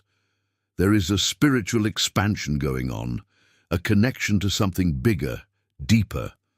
Jesus clearly demonstrated this when he said to Peter, "I have prayed for you that your faith may not fail," in Luke 22:32. Even though Jesus knew what Peter would face, he interceded first. This reveals that intercession has the power to sustain the mind even before the battle takes place. It strengthens, protects, prepares. And maybe you've never realized it that way, but when you pray for someone, when you intercede, something also happens within you. Your mind is elevated, your faith is strengthened, your spiritual sensitivity is increased. It's as if you leave a limited place and enter a dimension where God begins to show you things beyond what you naturally see. and that creates clarity. Thoughts that were previously confused begin to organize. Emotions that were disordered begin to calm down. Because intercession connects you directly with the heart of God, and when you connect with Him in this way, your mind is impacted. There is also a spiritual authority that begins to be released. It is not something visible, but it is real. You come to realize that your prayer has weight, that your words have direction, that your mind is aligned with something greater than your own limitations. And the more you practice this, the more natural it becomes. You begin to notice people, situations, moments where you can position yourself spiritually. And that not only blesses others, but strengthens you in a profound way. Because the moment you stop looking inward and start taking a stand for others, your mind finds a new level of stability, a new kind of strength, a protection that comes from connecting directly with God's purposes. And when this intercession begins to elevate your mind to a deeper level, there is a truth that needs to be activated within you for this protection to become even more solid, spiritual authority. Because it is not enough to just recognize negative thoughts, nor just resist them. It is necessary to understand that you have been given the authority to govern what remains in your mind. Many live as if they were hostages of their own thoughts, as if they had no control, as if any idea that arose was automatically true. But this is not what Jesus taught. He clearly stated, "Behold, I give you power to tread on serpents and scorpions, and all the strength of the enemy, and nothing will hurt you," in Luke 10:19. This is not symbolic. It is not just a figure of speech. It is a spiritual reality. There is an authority that has been handed over, and when it is understood, the mind ceases to be dominated and becomes governed. And maybe here is something that can completely change the way you deal with your own thoughts. Not everything that crosses your mind has the right to remain. There are thoughts that need to be rejected, confronted, expelled. And it doesn't just happen with human effort. It happens when you take a stand spiritually, understanding who you are in Christ. Paul demonstrated this in a practical way at Acts 16:18, when he expelled an evil spirit with authority, without hesitation, no doubt. He did not negotiate, he did not question, he simply exercised what had already been given to him. And this also applies to your mind. There are thoughts that should not be tolerated, should not be fed, should not be accepted. When you understand that, something changes. You stop being passive and become active. When a thought of fear arises, you don't just feel it, you respond. When doubt arises, you don't just accept it, you confront it with the truth. When oppression tries to enter, you don't allow space. And this does not mean living in tension, on the contrary. It brings freedom. Because now your mind is no longer vulnerable to any influence. There is a conscience, a firmness, an authority that keeps everything aligned. And the more you practice this, the more natural it becomes. Your mind begins to strengthen, to stabilize, to remain at peace. And that authority doesn't come from you, it comes from those who dwell in you. It is Jesus guarding your mind, not only protecting, but enabling you to participate in this process. It's a spiritual partnership where you stand up and He sustains it. Maybe you've never seen yourself this way before. Maybe you believed that you just needed to endure certain thoughts. But today, there is a truth being revealed. You can rule your mind with the authority God has given you. And if this message is bringing clarity to you, if something inside you is awakening to this reality, write in the comments, "I trust in God's action." Because stating this is more than words, it is taking a spiritual stand that strengthens your mind and aligns your life with what God has already established. And when that spiritual authority begins to be exercised in your mind, there is an even deeper level that opens up, something that not only protects, but completely transforms the way you think. Sanctification. Because there comes a time when it's not just about rejecting negative thoughts, but about being so aligned with God that certain thoughts just cease to find space within you. Paul clearly states, For this is the will of God, your sanctification, in 1 Thessalonians 4:3. This reveals that sanctification is not something optional, it is an ongoing process, a work that God does on the inside, molding, cleansing, adjusting. And contrary to what many think, this does not happen only in visible attitudes, but begins in the mind, in the place where everything originates. Because before any action, there is a thought. Before any decision, there is an internal inclination. And when this area is not treated, the person may even try to change externally, but inside they remain vulnerable. Sanctification acts exactly at this point. It goes to the root. It works in the invisible. It transforms what no one sees, but which defines everything. Isaiah had a remarkable experience when he had a vision of God's presence. In the face of that holiness, he recognized his own condition, and then something happened that deeply symbolizes this process. In Isaiah 6:6-7, an ember touched his lips, representing purification. This shows that when God acts, he not only reveals, he purifies. And that's the point where the mind really starts to change. It is no longer a constant struggle against the same thoughts, but a transformation that alters what you naturally accept or reject. What once seemed normal begins to bother you. Thoughts that were previously fed are now discarded. There is a new consciousness, a greater sensitivity, and this does not happen instantly. It is a process. It is built on a daily basis, in the search for God, in the decision to move away from what contaminates and get closer to what edifies. And the more you allow this process to happen, the more your mind gets stronger. Sanctification creates a kind of spiritual filter. It prevents certain influences from finding space. It protects against that which is subtle, against thoughts that try to infiltrate almost imperceptibly. And this generates security because your mind is no longer exposed in the same way. And maybe you'll start to notice it in small details, changes in the way of thinking, different reactions to situations, a new way of seeing what once seemed common. These are signs that something is being transformed within you. And the more that sanctification advances, the more your mind becomes a place aligned with God. A place where peace remains, where clarity is established, where that which does not come from Him simply does not find room to remain. And as this sanctification shapes your mind from the inside out, there is a step that further deepens this spiritual protection, something that many avoid because it requires total surrender, but which carries a transforming power.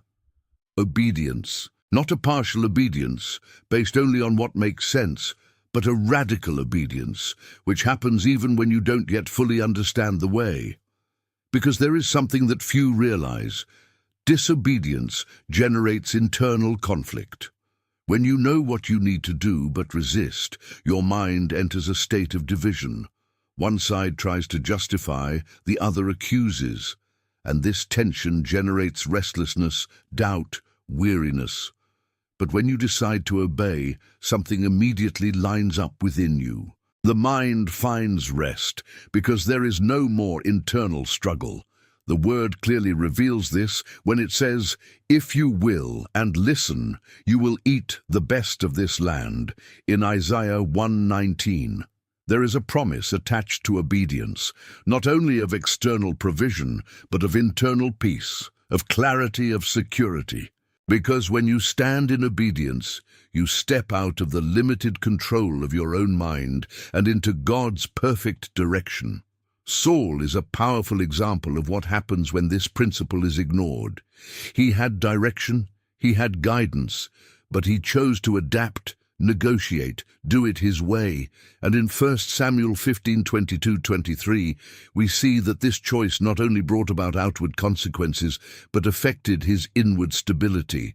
His mind became confused, restless, vulnerable.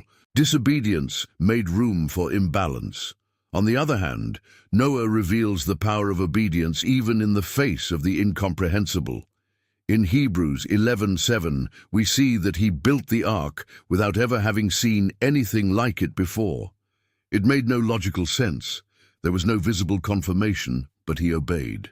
And this obedience not only saved his life, but brought security in the midst of chaos. And perhaps here's a turning point for you.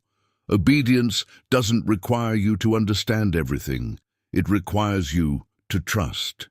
Because many times God will direct you down paths that your mind cannot yet fully understand.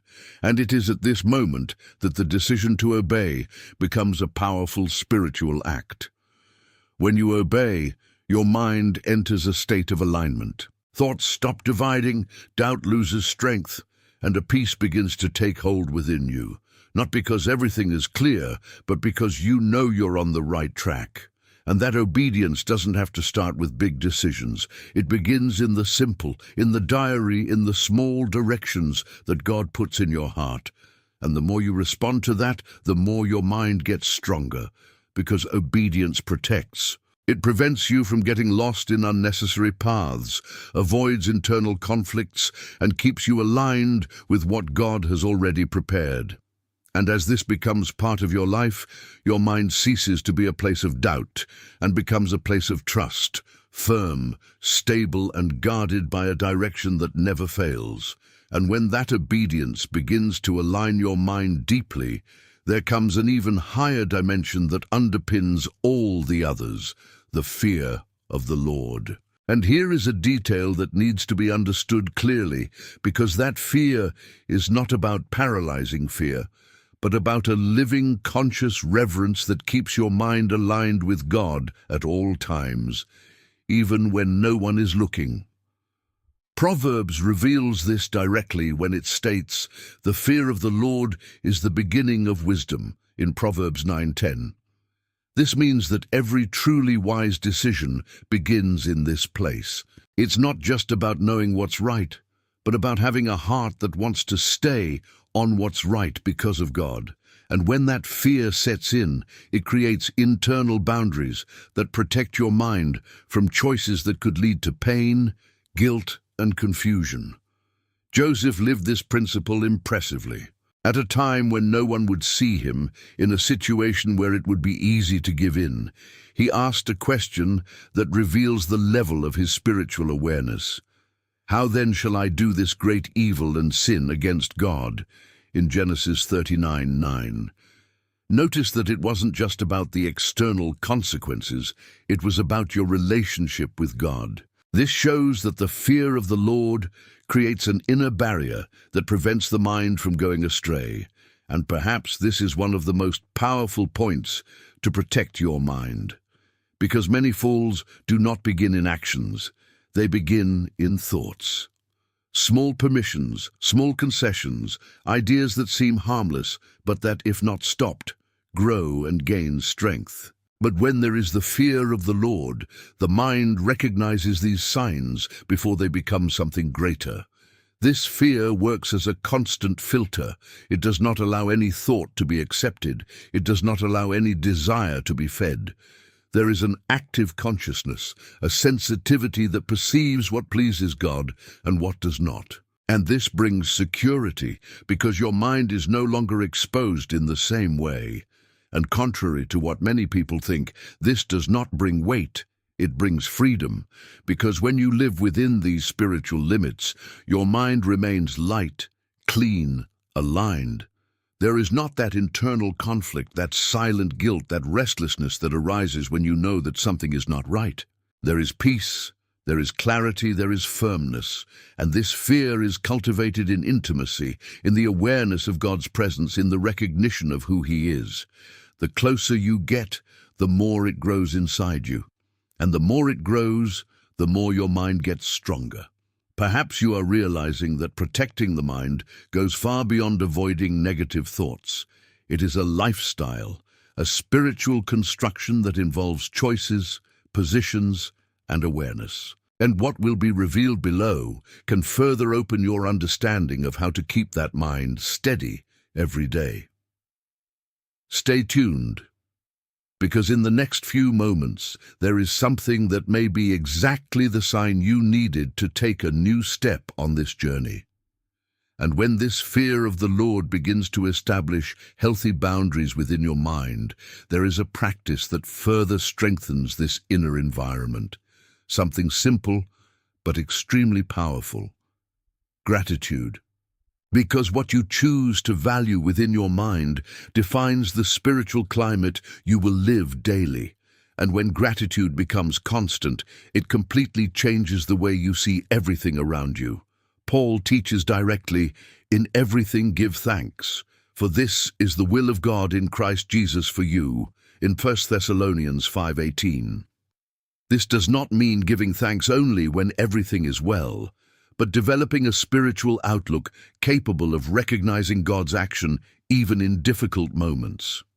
And this is exactly what protects the mind against negativity. The people of Israel are a clear example of the opposite. Even though they saw miracles, deliverances, and provisions, they allowed murmuring to dominate their thoughts.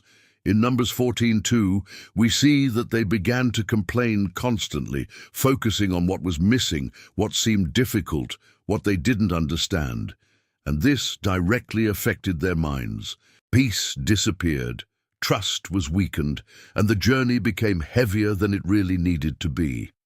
On the other hand, Jesus demonstrated a completely different principle. Before multiplying the loaves in a scenario where there was scarcity, he did something that many would ignore. He gave thanks, as it is in John 6:11. He did not focus on what was missing, but on what was already present. And this attitude activated something supernatural. This shows that gratitude is not just a reaction, it is a spiritual key. And maybe here is something that can completely transform your mind. The way you see what you already have defines how you live what is yet to come. When the mind gets used to complaining, everything seems insufficient. But when it learns to be grateful, even the little gains value, and peace begins to take shape in a natural way. Gratitude repositions your thoughts. It takes the focus off the lack and puts it on provision. It takes the weight off comparison and brings contentment. It prevents the mind from being overwhelmed by destructive thoughts, because it creates an internal environment where God's presence is constantly acknowledged. And that doesn't mean ignoring challenges, but choosing not to allow them to define your way of thinking. It's waking up and, even in the face of difficulties, finding reasons to be grateful. It's training your mind to see beyond the problem, to realize what's still standing, what God has already done, what continues to sustain you. And the more you practice this, the more your mind transforms.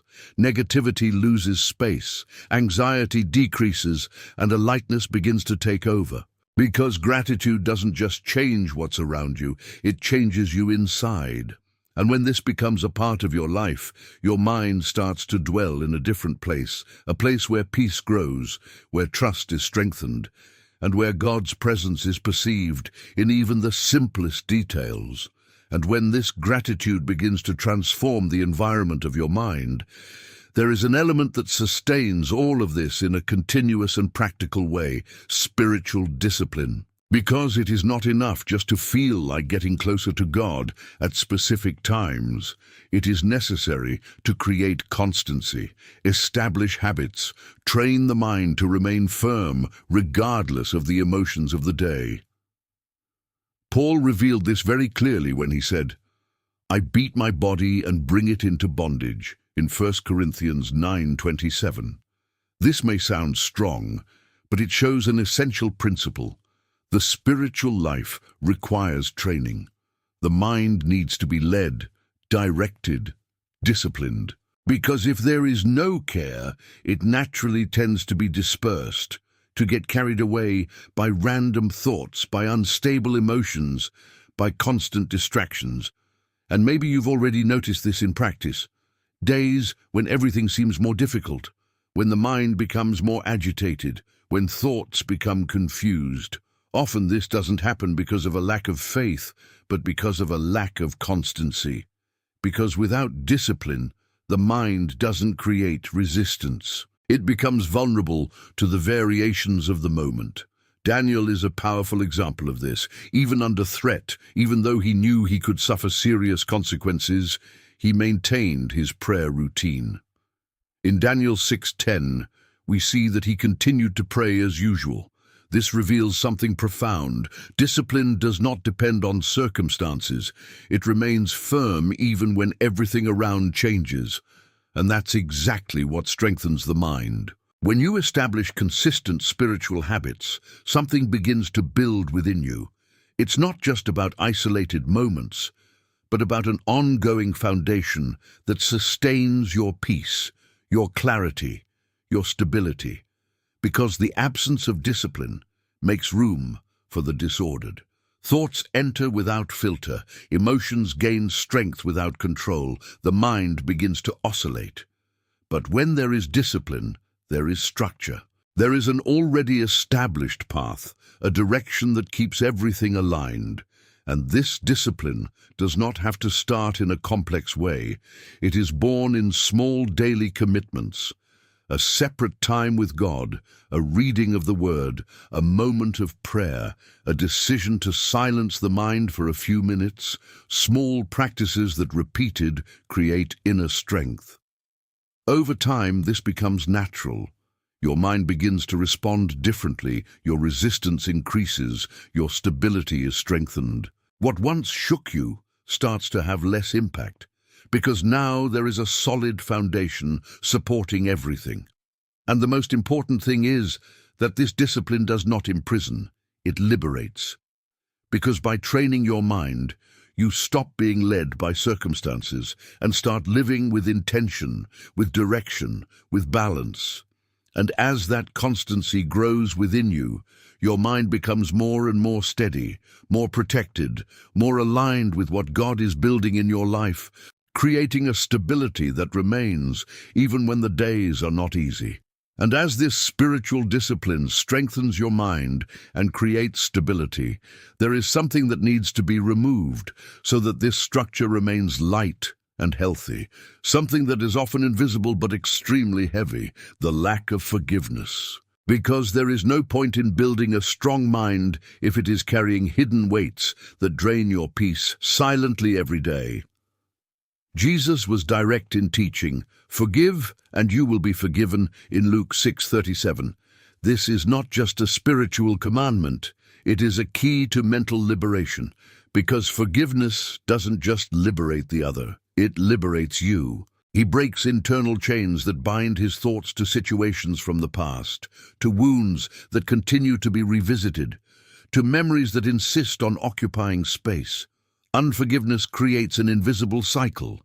The mind repeatedly returns to what happened, relives emotions, feeds feelings, and without realizing it, the person begins to live stuck in something that has already passed.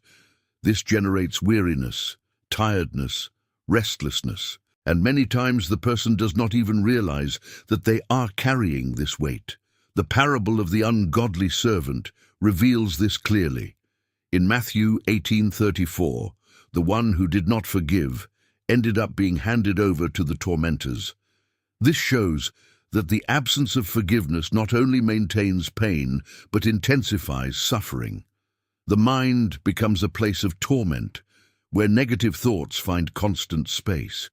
But when forgiveness comes in, something powerful happens. It is not an immediate external change, but a deep internal liberation.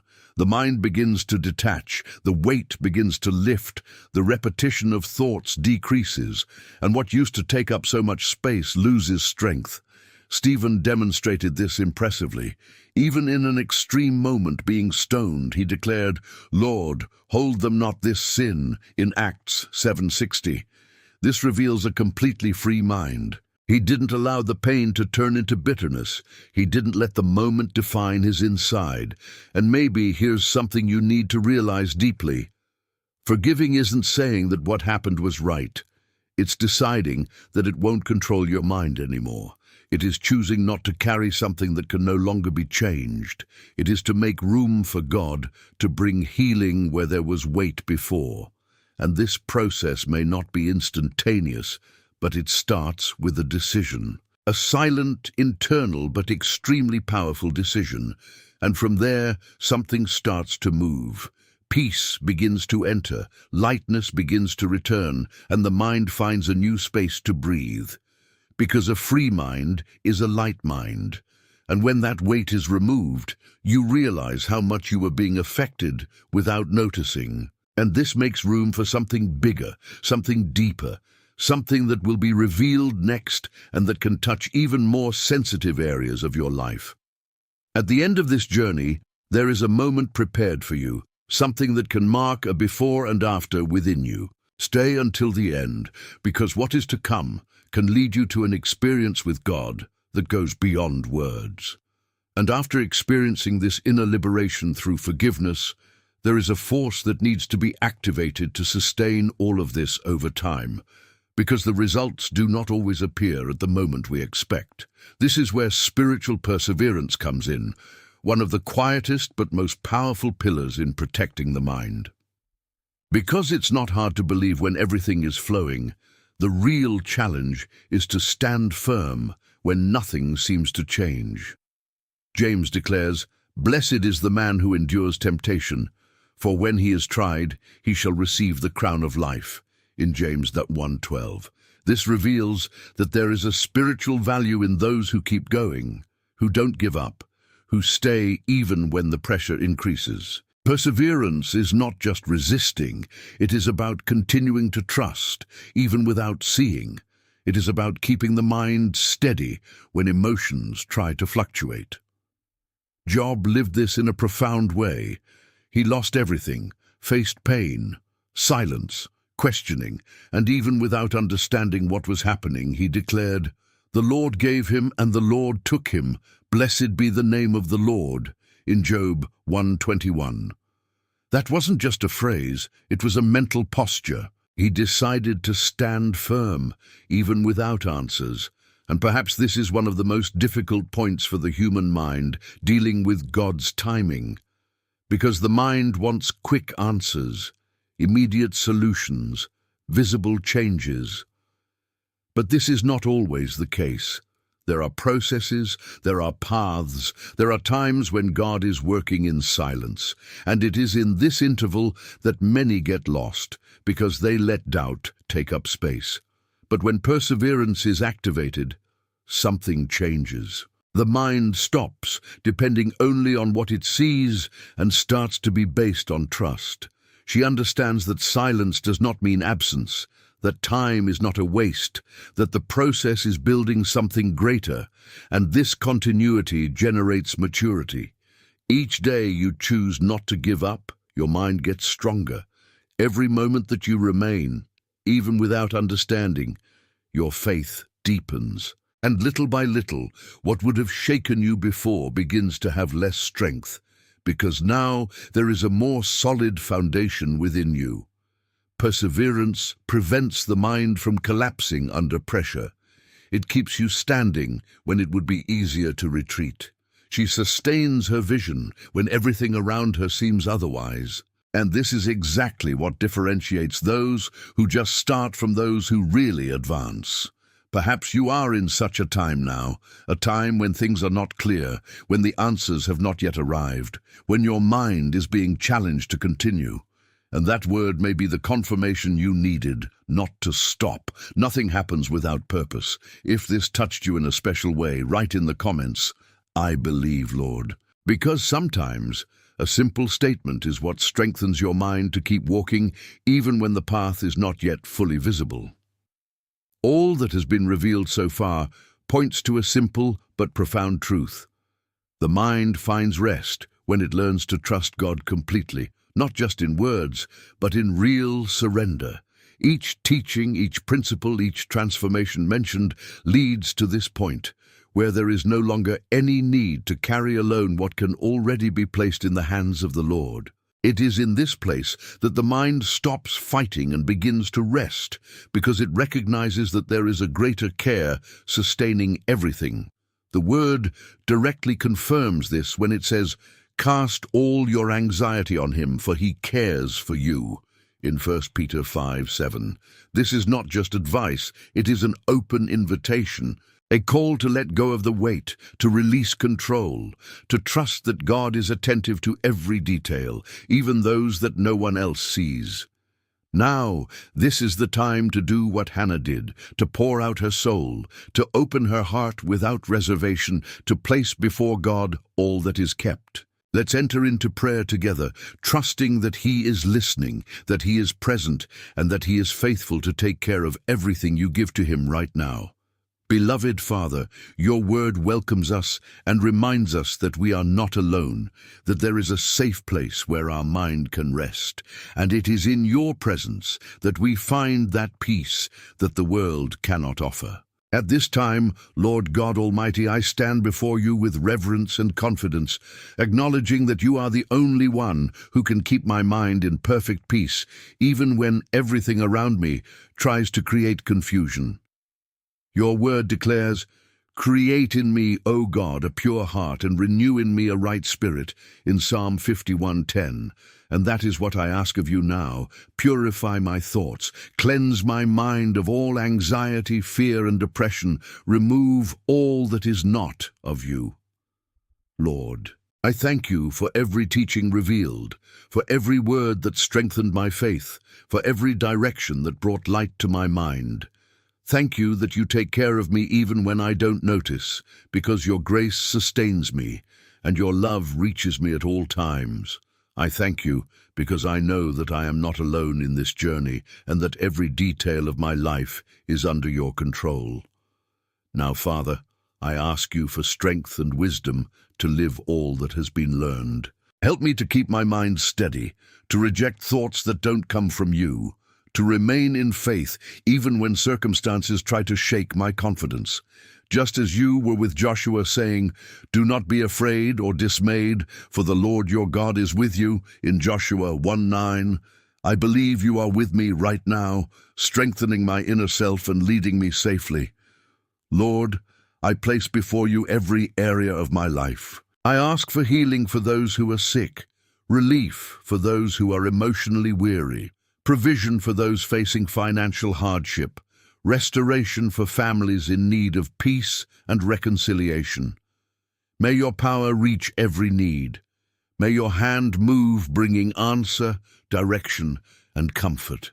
At this moment in silence, I surrender to you what is in the depths of my heart, what perhaps no one else knows, but which you know perfectly. Receive, Father, every request, every pain, every hope.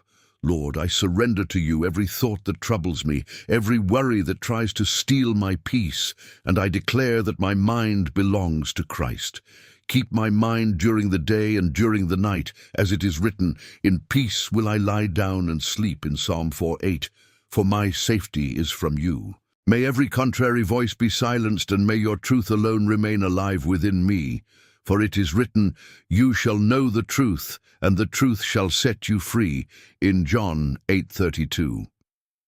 I now receive your peace that surpasses all understanding in Philippians 4:7, and I declare that my mind is protected, strengthened, and aligned with your will. If this prayer has found space within you, write in the comments, "Amen," as an act of faith and surrender. And may God's peace guard your heart and mind today and always, in Jesus' name. Amen. Throughout this journey, you have realized that your mind is not just a place of thoughts, but a spiritual territory where decisions are formed, emotions are fed, and destinies begin to be built. And the most powerful of all this is to understand that Jesus is not distant from this process. He is present, guarding, molding, and protecting your mind day and night. Every teaching revealed here was not by chance. This message is for you, because God has chosen you to hear it today. Now the question that remains is simple but profound. Will you continue to allow random thoughts to control your mind, or will you take spiritual control and allow Jesus to rule every thought from today on? I am very happy to know that we are walking together on this journey of faith, because this is not just a video. It is a spiritual connection that unites us in purpose, and you are part of it. That's why I want to invite you to take a simple but important step. Like this video, subscribe to the channel if you haven't already, and activate the bell to continue receiving these messages that strengthen your mind and your faith. But beyond that, I want to get to know you better. Comment below where you are watching, and if you feel in your heart, share a little of what you are experiencing. Your story matters. And there is strength when we unite in faith and prayer, and understand something very important. What you've seen here is just the beginning. There's a next step on this journey, something even deeper that can open your eyes to spiritual dimensions that you may never have noticed before. In the next video, we'll dive even deeper into how to live daily in God's presence and experience a peace that doesn't depend on circumstances. There's something waiting for you, and it might be just what your mind needs right now. Allow God to continue speaking to your heart. Take the next step in this journey by watching the next video that will appear here on the screen. In it, we will continue to learn how to live in God's presence and experience the fullness of His plans. Don't stop here, because God still has much more to speak to you. Always remember, God is greater than any attack. Trust Him, and He will do infinitely more than you can imagine. May God bless your life, and I wait for you in the next video.